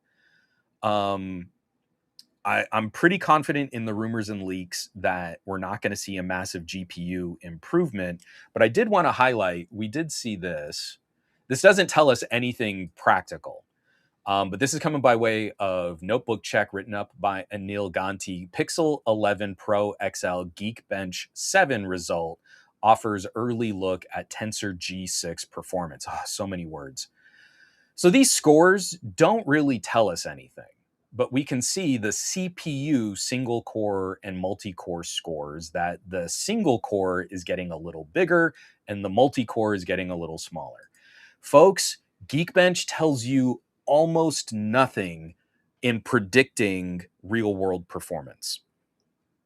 The Pixel 7 Pro was one of the worst benchmarked phones over $600 of that year. The Pixel 7 Pro was faster than Galaxy Ultra and iPhone Pro at rendering 4K video in an app that was better optimized for iOS. Why doesn't Geekbench predict what happens when I put a real app on my phone? Because all Geekbench does is tell you how well the phone performs on Geekbench. But for how well this phone performs on Geekbench, these scores are not good. These are scores that are 2 to 3 years out of date for a premium tier, expensive, ultra priced phone. This is a phone that's probably going to come in above $1,300. And these are scores that I can pick up FE and mid-rangers and slap them around.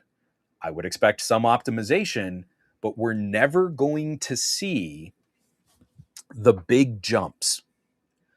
In Pixel 6, in Pixel 7, even in Pixel 8, we would see these moments where the phone would come out new, it would tragically underperform on any benchmark, real world app or synthetic benchmark that you would put it on. But then Google would come out with an update and we would find maybe another 10% in GPU performance. That's almost a generational improvement. That is exciting to see when software can optimize the experience and we get a better improvement. That can't happen on Pixel 10 and Pixel 11. It can't, especially for the GPU. Google has stopped using the Mali GPU and is using PowerVR. It is a GPU that is 60% of the performance of the Pixel 9 at its best. And the Pixel 9 was about half the performance of a similar Qualcomm or a MediaTek Mali GPU, Adreno and Mali. It was already about a year or two out of date on Pixel 9, and Pixel 10 was significantly almost half the performance of Pixel 9. And unfortunately, I think that's still what we're going to be in for Pixel 11. I am sure Pixel 11 is going to beat Pixel 10 in things like GPU performance, but I'm not even confident that Pixel 11 is going to catch Pixel 9. And if it can't catch Pixel 9, that means it's going to be, I'm trying to do some math in my head. Like when I do like actual game tests. So in a game like Tomb Raider 2013, I can play through the intro on, I'm going to keep this simple. We're just going to compare Qualcomm and Pixel. So I can play through Tomb Raider 2013 on my Vivo X300 Ultra with a Snapdragon chip. This can run Tomb Raider 2013 in the highest graphics modes with all the little eye candy, blur, motion blur, all those extra little filters and settings, bloom, depth of field.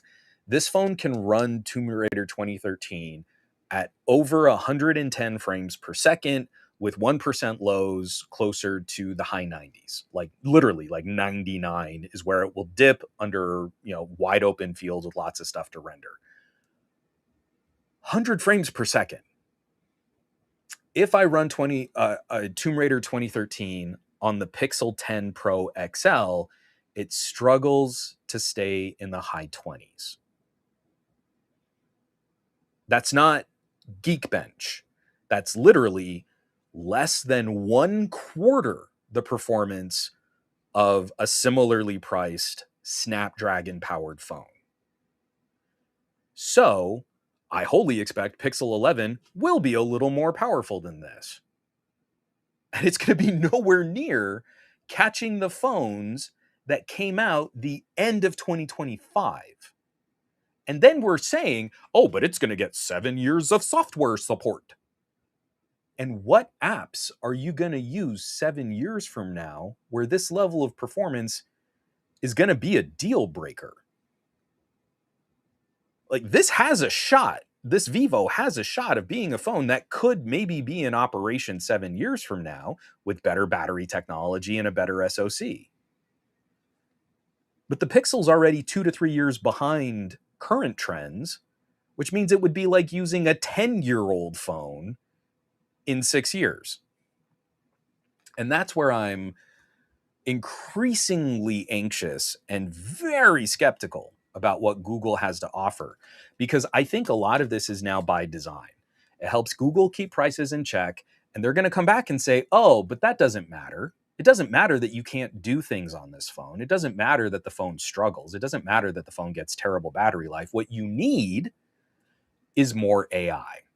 And the AI improvement from data centers should improve on Pixel 11 if Pixel 11 gets the better cell radio. So it'll be easier to upload your videos to the cloud where they'll be finished off. It's easier to maybe do some cloud gaming. You don't need to game on your phone. You could just fire up NVIDIA, or you could fire up Game Pass. Isn't that better? You don't have to run the game locally. It doesn't matter that you can't install Grid Legends on your Pixel. You could stream Grid Legends. Isn't that better? And that's where I'm freaking out, y'all. I really struggle. So I put out my 1 year look. I actually repeated a lot of what I say in that video. The comments have been overwhelmingly agreeing. Even the people that come out and say things like, oh, but you shouldn't compare by MSRP because no one buys a Pixel at MSRP. You see where that's a problem, right? You see where that devaluing isn't a good thing. And it also cloudies the water and makes it more difficult to highlight when a phone is deserving of a higher price tag, because aren't all phones basically the same? But that means like the MSRP is a lie. everyone who loves the Pixel Pro experience in my comments on that video, none of them love the Pixel experience enough to pay for it. All of them love the Pixel experience when that Pixel Pro is priced like a mid-ranger. I got such a great deal on a phone. It is 1,200 euro in my country, but I got it for 600 euro. You don't see? I mean, you're so close. You're almost there. Kind of see what I'm saying about Pixel Pro? Or are you getting there? Or the other big contributor was graphene. Oh man, if you care about your privacy and security, you got to use a Pixel because then you can flash graphene. And I know we've been waiting for a while, and it's probably not going to come the end of this year. But do you think Graphene OS fans are going to stick with Pixel hardware if we finally get those Motorola phones supporting graphene? Are you going to stick with the lower performance SoC and the poorer radios and the bad GPU and the mediocre battery charging? If you're into graphene, don't you think running graphene on better hardware would be a perk? So we're gonna gear up tomorrow. I'm sure we're gonna get a new generation of Pixel Watch, which is gonna be fundamentally the same as the last gen, which is okay hardware. But I would heartily recommend Oppo hardware instead of Pixel hardware. It is demonstrably better, much better battery life. And in markets where you have the licensing for that stuff, like I have the ECG support on my OnePlus watch. It's nice. And it legitimately lasts me 4 days on a charge without me doing anything to manage it. If I turn on battery saver, it can turn into a 2-week watch under my use. When was the last time you ran your Pixel Watch for 2 weeks? I'm almost positive we're going to see the tags. So we'll see the Google location tracker tag, which just looks like a gross, lumpier, oval version of an AirTag. And I would still recommend people look at companies like Chipolo and Pebblebee for tracker tags instead. The new it's on one of my wife's bags. The new Pebblebee Halo is a really cool idea. It's a thick, chunky tag, but it's got a magnetic breakaway. So let's say someone assaults my wife. If she pops the tag off of her keychain, it flashes a strobe and has like 130 decibel alarm just to make a whole bunch of noise and commotion that something bad is happening to her. Google is just coming out with a basic tag that can't clip to anything without buying other accessories because they want desperately to be like Apple. Chipolo and Pebblebee are coming out with wallet tags and loop tags and tracker tags and pet collar tags and Halo devices and emergency response devices. Like, they're not giving us their best. They're giving us the bare minimum and then charging us the most, but they've got a bigger marketing budget. Google has a bigger marketing budget than Pebblebee. Google has a bigger marketing budget than Chipolo. So thanks for helping us out. Thanks for making these tags. And now we're going to steal your business. Apple did the same thing to Tile. Hey, it's a really cool idea you have there. We're going to just build it into our phones and give ourselves an unfair advantage by ripping off your business model. Tile turned out to be kind of scummy, so I don't think anyone's too sad about losing Tile, but I don't think Tile would have had to have taken that heel turn if their business model had been properly acknowledged. People didn't take it seriously until Apple stole it. Google wants to be like Apple. So it's pretty rough. It's not great. All of this just goes hand in hand with like making stuff worse for us. And I know I'm going to have a bunch of people go, oh, but you just don't get it, man. Pixel isn't for you. It's just, it's not for people who do things on their phones. It's like not for people.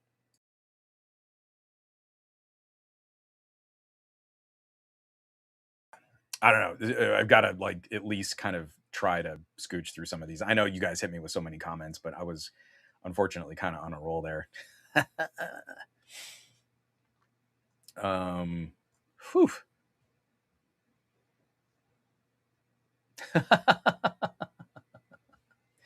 From JGJ, has any third-party developer made a camera app that can use the skin tone algorithm on any non-pixels? I don't think so. I genuinely don't mess with things like Gcam. It is so much to port a basic HDR photo processing system, and especially like if I really care and I'm worried that my Vivo is maybe going to lighten skin more than it should, I'll shoot raw. And I got to tell you, when you shoot raw, it looks like film on Vivo, Oppo, and Xiaomi. It is fundamentally different than when you're shooting on Google or Samsung or Apple, especially from Google, because Google does a post processing on your raw files. That's how antiquated the hardware is they're making up the raw differences by doing an edited raw instead of an actual this came off the sensor raw. So it really depends on what you need, what you want. I mentioned that in my Pixel 10 Pro. It is one of the few perks of the system where you're looking at stuff like skin tone. From Zimfad, will you start using Matrix? I haven't dug in as deep as I should. I need to examine better. From Michael C2, I was debating the other day, I would give up a high refresh rate screen if it meant I could get my SD card back. Again, there was so much practical hardware. That was another common theme running through some of the comments on my Pixel 10 video was like, we've lost all this competition. The products aren't getting better because there's less competition, which is exactly what I was warning people about back when LG left the market is, hey, this is going to get worse. And big surprise, now everyone's saying, oh, but phones are so boring and nothing ever happens. And aren't all phones basically the same? Because that's the perspective of someone who only has Google or Samsung to choose between. That's the perspective of someone who's only looking at the American market of Apple v Samsung representing 80% of the smartphone market. If you take a step outside that, boy, howdy, is there a lot of cool stuff that we just don't get here. But yeah, it was another thing too. Someone asked me also like, hey, if LG was still making phones, what would you want from an LG? And just like, man, that breaks my heart. It's just sad. From Zimfad, it's funny how Google used to be, oh, our mistake, leaks happened to get hype going. Now it's NDA, no reviews until it's too late for a customer to change their mind. It's not too surprising. It's how that media market makes money, and it's how they can stand on the neck of media. They learned it from Apple.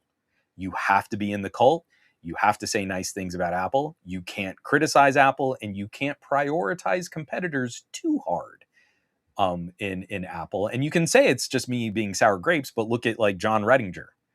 John Redinger spelled out his experience with Apple PR and how he got blacklisted. And everyone's like, oh yeah, John, that's so brave. But then they don't really change their behavior with all of the other influencers who keep selling the ideas of Apple marketing.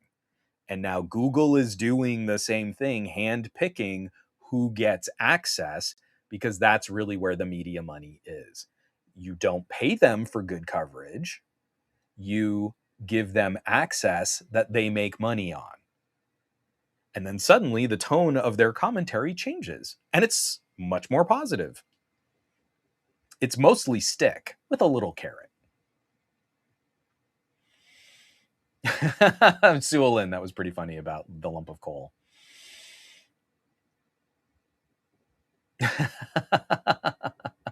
Michael C2, when is the last time Tech Odyssey, MKBHD, etc., or someone has, oh, this is a bad year for the Pixel, skip it? I mean, they depend on the affiliate links. It's their business model. Not just the affiliate links, it's literally the traffic is their main model. Because the traffic, the more traffic they get, the more they can charge for the sponsored inserts in their videos. When was the last time a massive YouTube influencer with millions of subscribers said, you know, this phone really isn't better than its predecessor. Skip it this generation. iPhone 12, the year Apple invented 5G, was a bad year for battery life. How do we know that? Because the iPhone 13 was one of the best years for battery life on an iPhone. I wonder what changed. Was it some magic in iOS or software? No. Apple put in a bigger battery. What a thrilling conclusion. Who could have imagined that that would make the product better? But no one could say, you know what? I think you should skip the iPhone 12. No one could say, ooh, Galaxy S22 is not a good phone. If you want the smaller Galaxy, you should skip it this year. Samsung wouldn't have that. You would lose access to Samsung. It was only ever okay that Samsung lose fights to Apple and this kind of commentary, and you do that. Oh, but what do you think, guys? I came to the end of the video, but what are your thoughts? Why don't you say something? I won't come to any conclusion because I don't want to tell you what I think because then I would lose money. It's still kind of acceptable if you've got millions and millions of subscribers to just make gimmicky iPhone always wins because ecosystem kinds of videos. Not because of any actual merit or the product is better. It's kind of like what was that Chris Farley movie? You know, I could poop in a box and sell you a warranty.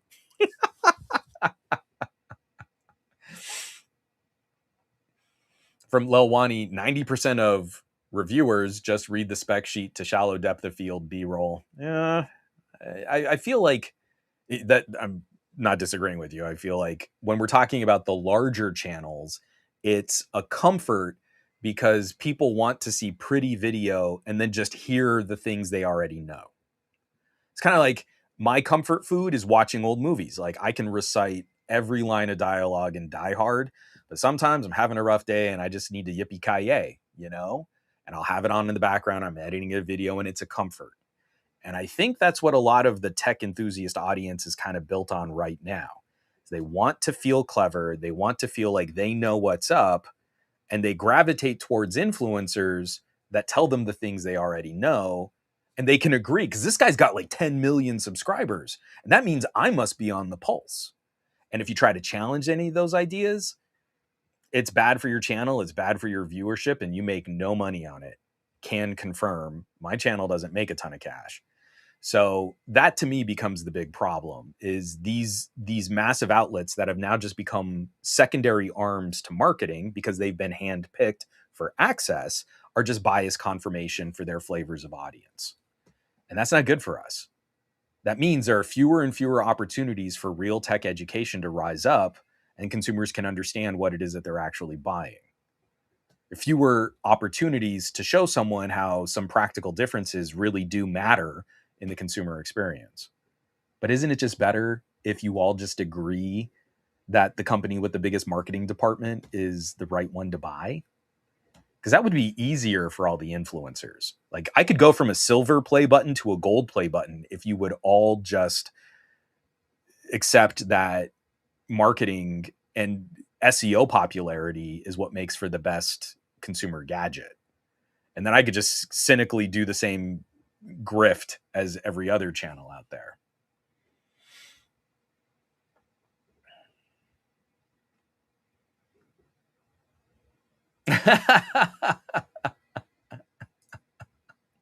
From H2 Otaku. To be fair, if I got paid well enough from it, I would consider being that kind of influencer. You can bribe me. I will make videos of your products. Who am I kidding? Companies won't watch this stream. It's it's a hard life, man. There are so many times where I actually really do like kind of doing the QVC grind. It was something that I pitched at Newegg. So I really wanted to do kind of an aggressive home shopping network kind of show, but with like really good coupon codes. Because I thought that would have been really fun. They took my idea and later Newegg did a whole bunch of content like that. And no big surprise, it was really successful. But for me, it was like, this is like Slick Deals. I worked with Slick Deals for a while. I love really cool savvy shopping, digging into actual deals, not just gimmick. Like we raised the price right before Black Friday sales kind of BS. And I wanted to do something like that. But Newegg didn't go for it when I was there. And then a different producer took my idea after I left. I actually really have a lot of fun with an aggressive commercial. This is what it is. And we're being honest that this is a big commercial venture kind of content. I think that can be really fun. There is something captivating about watching people fill time on a home shopping network style infomercially presentation. Watching them vamp. There was just that Reddit post. Some woman was having problem with like a hair fitting company, and like in the middle of the live stream they had this like kind of meltdown moment, and it was hilarious and everyone was just having a good time. That stuff is so much fun. What galls me is that's displaced actual consumer education for tech, and that's what passes for informed tech commentaries. Like people are saying, let me just read the specs and tell you why it's not very popular and that's why you shouldn't buy it. Let me put a thumbnail of a OnePlus going up in smoke to assure iPhone owners that it's okay that iPhones have mediocre battery tech. That should be a lawsuit. Like if I were OnePlus, I would sue someone for misrepresenting the product. And that is actually something you can do when it comes to trademark. They used a trademarked product in a way that besmirched the brand and lied in the image about what that brand really represented. But we don't see that kind of pushback, because then that influencer, oh, this company's trying to bully me and I was just telling people the truth about different types of batteries. And you'd have an army of influencer sycophants. Oh, it's his earnest opinion that whatever makes him the most money is good. It's earnest opinion. You can't go in his brain and see that it's cynical. From, I don't know how to pronounce your name, Carciofoa? 20 dB means 100 times higher signal. Yeah, if you understand how dBs work, it's pretty remarkable. And it's a shame because, you know, Pixel ain't it, man. I am so far behind. I'm not going to get caught up with all of these comments. JGJ saying thermometer was for the COVID era. The Pixel 4 had infrared cameras. Yeah, again, that was for actual secure face unlock. We had that whole era, like 2018, 2019, that influencers had to make fun of LG because you had secure face unlock on the LG G8. So Lil Wani, I love how the 11 Pro Fold is rumored to get a lower battery capacity than the 10 Pro Fold. I'm pretty sure that's happening with all the Pros. Not huge. I want to say the Pro XL is going to have like a 50 milliamp hour smaller battery. The 11 Pro is going to have like a 50 milliamp hour smaller battery than the 10 Pro. So if there's any battery life improvements, you have to hope that radio works real good. Otherwise, the already mediocre battery performance is going to get even worse on a phone that is already less powerful than a 2-year-old Vivo, Oppo, or Xiaomi.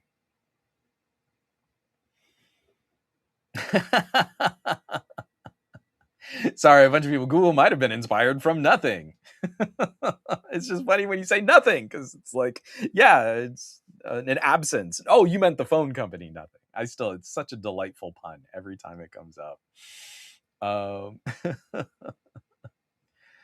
and from Fake Frame Shifter, Geekbench also heavily factors iPhones for its benchmark since only Apple is able to get optimizations for the application, but Red Magic phones are not allowed to have the same. To me, it's like DxO Mark is the same. You've got this company that sells some kind of certification or performance measurement, but they also consult. So like DxO is like this too. You can pay money to DxO and they'll tell you how to make a better camera, but at the same time, they also publicly publish all of these listings for gooder and badder cameras.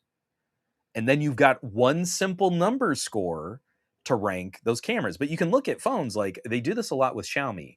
They'll compare Xiaomi at certain focal lengths against like Apple, Google, and Samsung.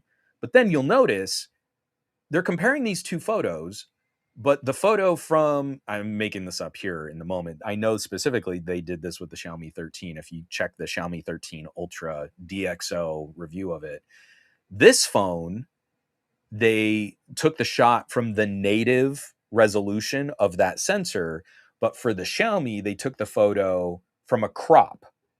And then they compare photo quality between those two images. And how is that not a reputation ending kind of situation? Who would do that? I'm going to compare this Nikon camera to this Canon camera. And I take the Canon photo at full resolution and I'll compare that to a photo from the Nikon after I crop it to half the resolution. And don't you see how the Canon photo is better? Would you ever take that person seriously as a reviewer? But that's what DxO will do. We have to compare at an equivalent of 90 millimeters, which is the native resolution of this phone and is a 2x crop from a smaller sensor on this phone. Cool. Excuse me. From Tanmay, what's the advantage of going Power VR? And I'm sure it's costs and licensing. I'm sure it is more expensive to make a chip and include a Mali GPU in a non-ARM reference design kind of chip. So Google making their own chip, they can't get an Adreno because that's a Qualcomm GPU and they don't want Qualcomm, and they will have to pay more for a better performing Mali GPU, and then fabbing that is probably more expensive. So instead they've gone with a cheaper alternative because no one is using Power VR now. Apple gave up on Power VR. It's not good.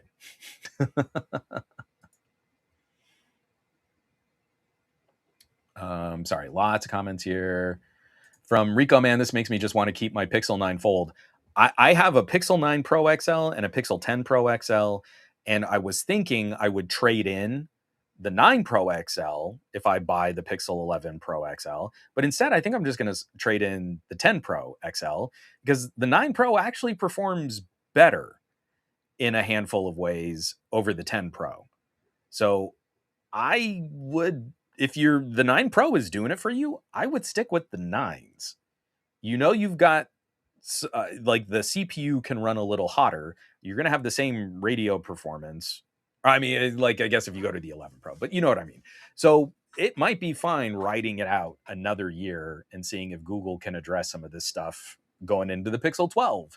Because we're already seeing rumors on, like, I saw an article today. It's like, oh, the third generation iPhone Ultra foldable is going to have this kind of hardware. Expect it to launch in late 2028. What are we doing? You want to talk about clickbait? Holy crap. That was an article in like a reputable tech blog. The first generation hasn't even launched yet. But we're already done talking about iPhone Ultra Foldable. Now, if we're going to get clicks on our articles, we've got to talk about leaks and rumors, not for the second generation iPhone Fold, for the third generation iPhone Foldable. Cool. Real cool, very cool. Very cool, guys. Super great. Do, do, do. Yeah, there's someone trying to mix it up like, oh, pixels aren't for people. Imagine getting mad that people don't want phones that are terrible. We can just kind of skip over a lot of those comments. It's never a comment of any productive. Like, again, I've been pointing out in the comments, people love the Pixel Pro at $500. Oh, I got it on such a great sale. It was like, I got the 512 gig model for €600. Cool. No one loves Pixel. I would pay full price for my Vivo X300 Ultra. That is the kind of phone I would give money to because I want to see that phone succeed, and it gives me real tools and capabilities to get my work done. People are describing Pixel Pro with the kind of use that you could get done with any other mid-ranger. Oh, I just want something for this. And imagine, being upset. Someone is only doing this with their phone. Yeah, I'm upset because you're talking about a $1,300 phone. Oh, but everyone knows you don't really buy it for $1,300. Then shouldn't you be mad at the company that's lying about the value of their product and devaluing premium Android? That makes it worse for everybody. There's no defending that.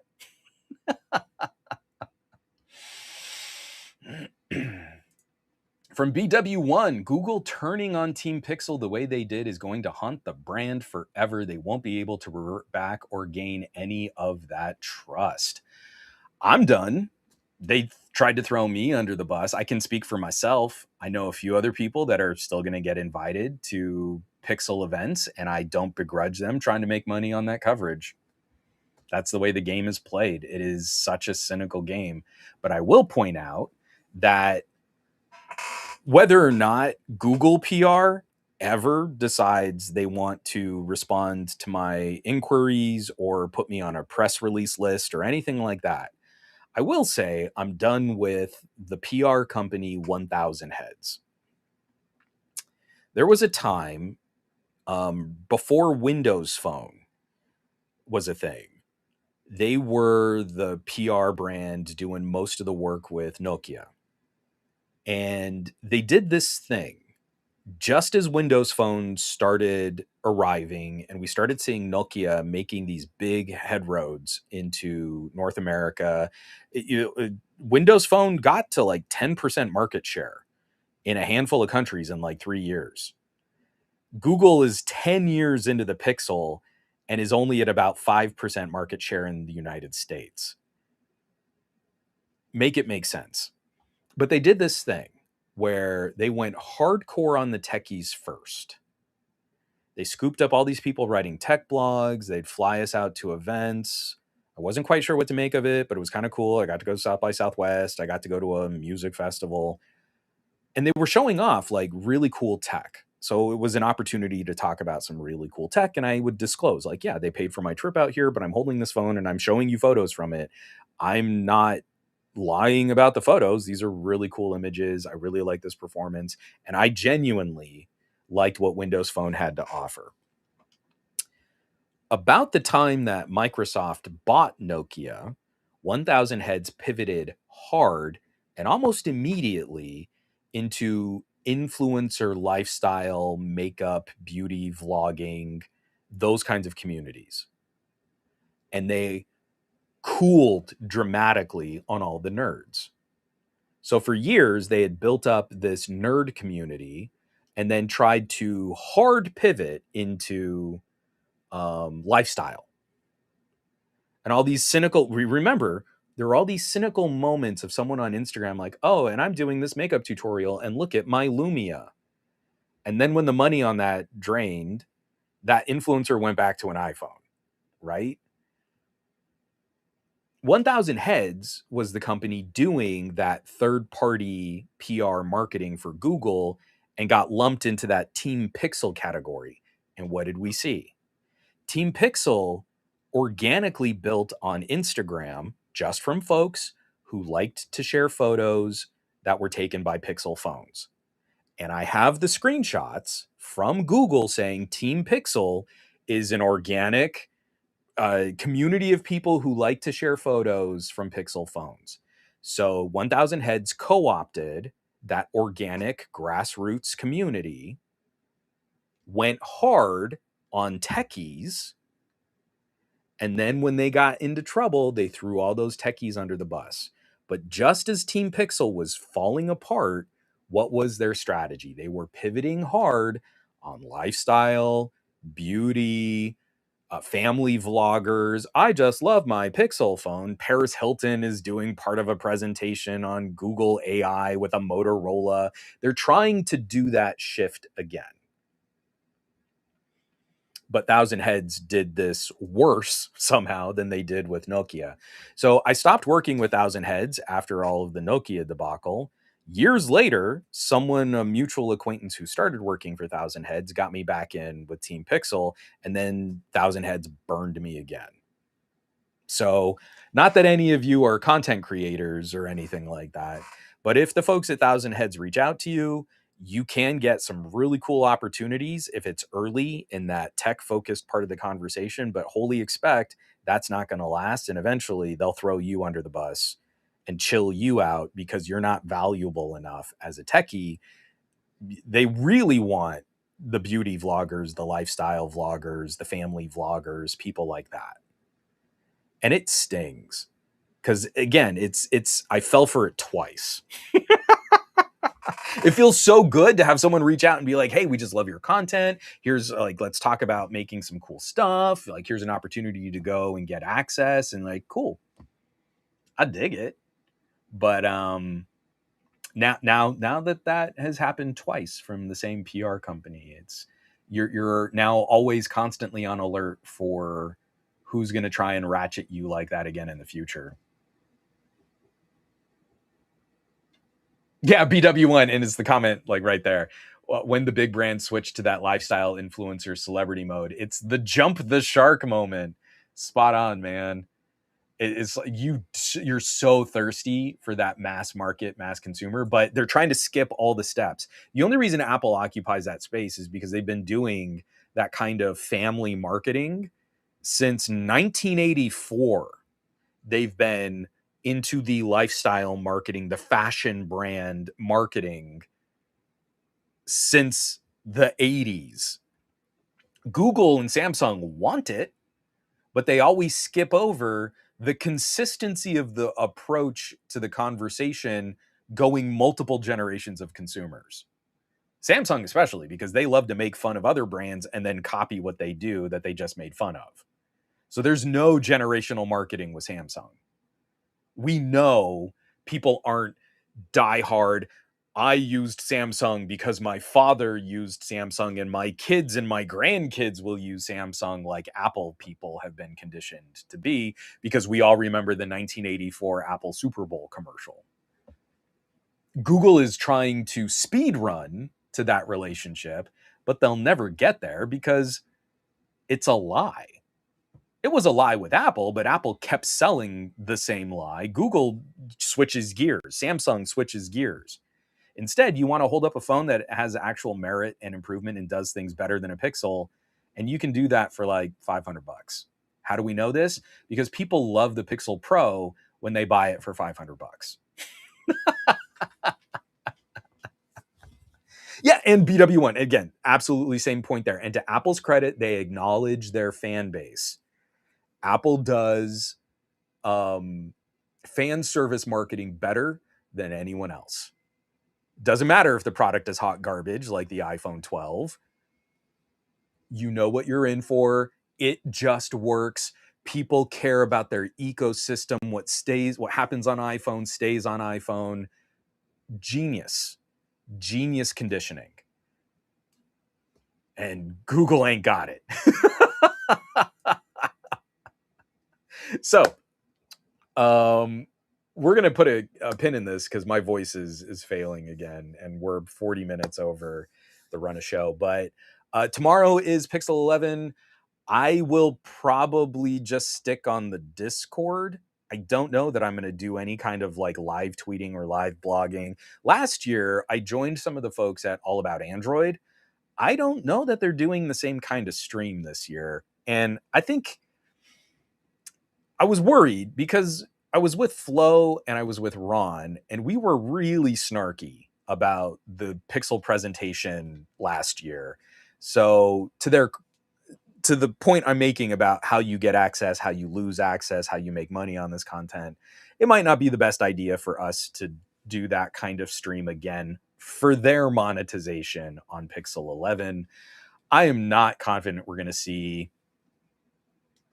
anything tremendously. I think we're going to be sold a bunch of AI. We're going to get a fancy light on the back of the phone. And the one practical upgrade is going to be we're getting a better radio, but the phone's going to start with less RAM. That's my prediction. If anyone else has a different take on this, I mean, we're about to find out in less than 24 hours from now. So stay tuned. We'll follow this up, and I'm sure there will be plenty of reactions and hot takes. And you're going to see a sea of people who had early access and got to do hands-on videos with this hardware. Just, oh, and through pure merit, my mind has been changed. Oh, iPhone user uses Google Pixel for a whole week. What discoveries I made will shock you. And we're going to play this game again for another round. So BW1, that's dirty. All right, hold on. Last comment, then we're going. I don't think people will talk past the end of this week about anything in the Pixel 11s. Oh, that is hard. I am going to put it out to my patrons.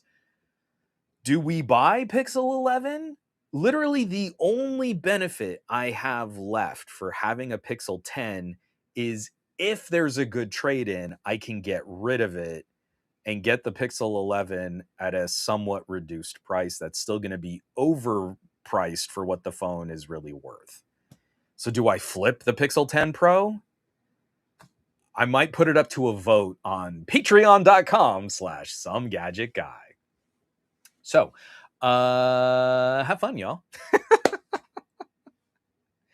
This news is coming up fast. We'll see what's going on. There's going to be lots to talk about next week on the podcast. We're going to circle back and see what we thought. And I'd really love to see those comments, but something tells me that BW1 is probably right. I'm going to fire up next week's show and Pixel 11 will already be talked out. I really bet that if we follow the Google Trends search data and interest data, that any basic iPhone model will still be outperforming Pixel 11 in the week of its launch. I can't. What are we doing? What is it that we're here for as tech enthusiasts? This is so sad. So, on that bummer of a note, I want you all to have an amazing week. I want you to do awesome with your technology. I want you to be awesome with your technology. And I want you to keep taking care of that mental health, because let me tell you, I've been struggling and I've been talking about it more, and it's been helpful talking about it more and reaching out to some of my friends and using some of the podcast as dumping ground, unfortunately, for what's ratcheting me up every day. It's like I'm perpetually angry every day. And it's nice to know that I'm not alone. Even if we disagree on some of what we think might be solutions, it's just a comfort and a kindness to know I'm not alone in being upset that this stuff isn't better. So, have an amazing week. Make fun of the Pixel 11 where appropriate. And I'll catch you back here next week for another episode of the Monday Morning Tech Chat Show on the SGGQA podcast channel. Be safe, take care of yourselves so you can keep taking care of those around you and be the amazing tech neighbor I know you can be. I'll catch you back here next week for another episode of the Monday Morning Tech Chat Show on the SGGQA podcast channel. I love you all. Be safe. Take care. I'll catch you back. I think I repeated my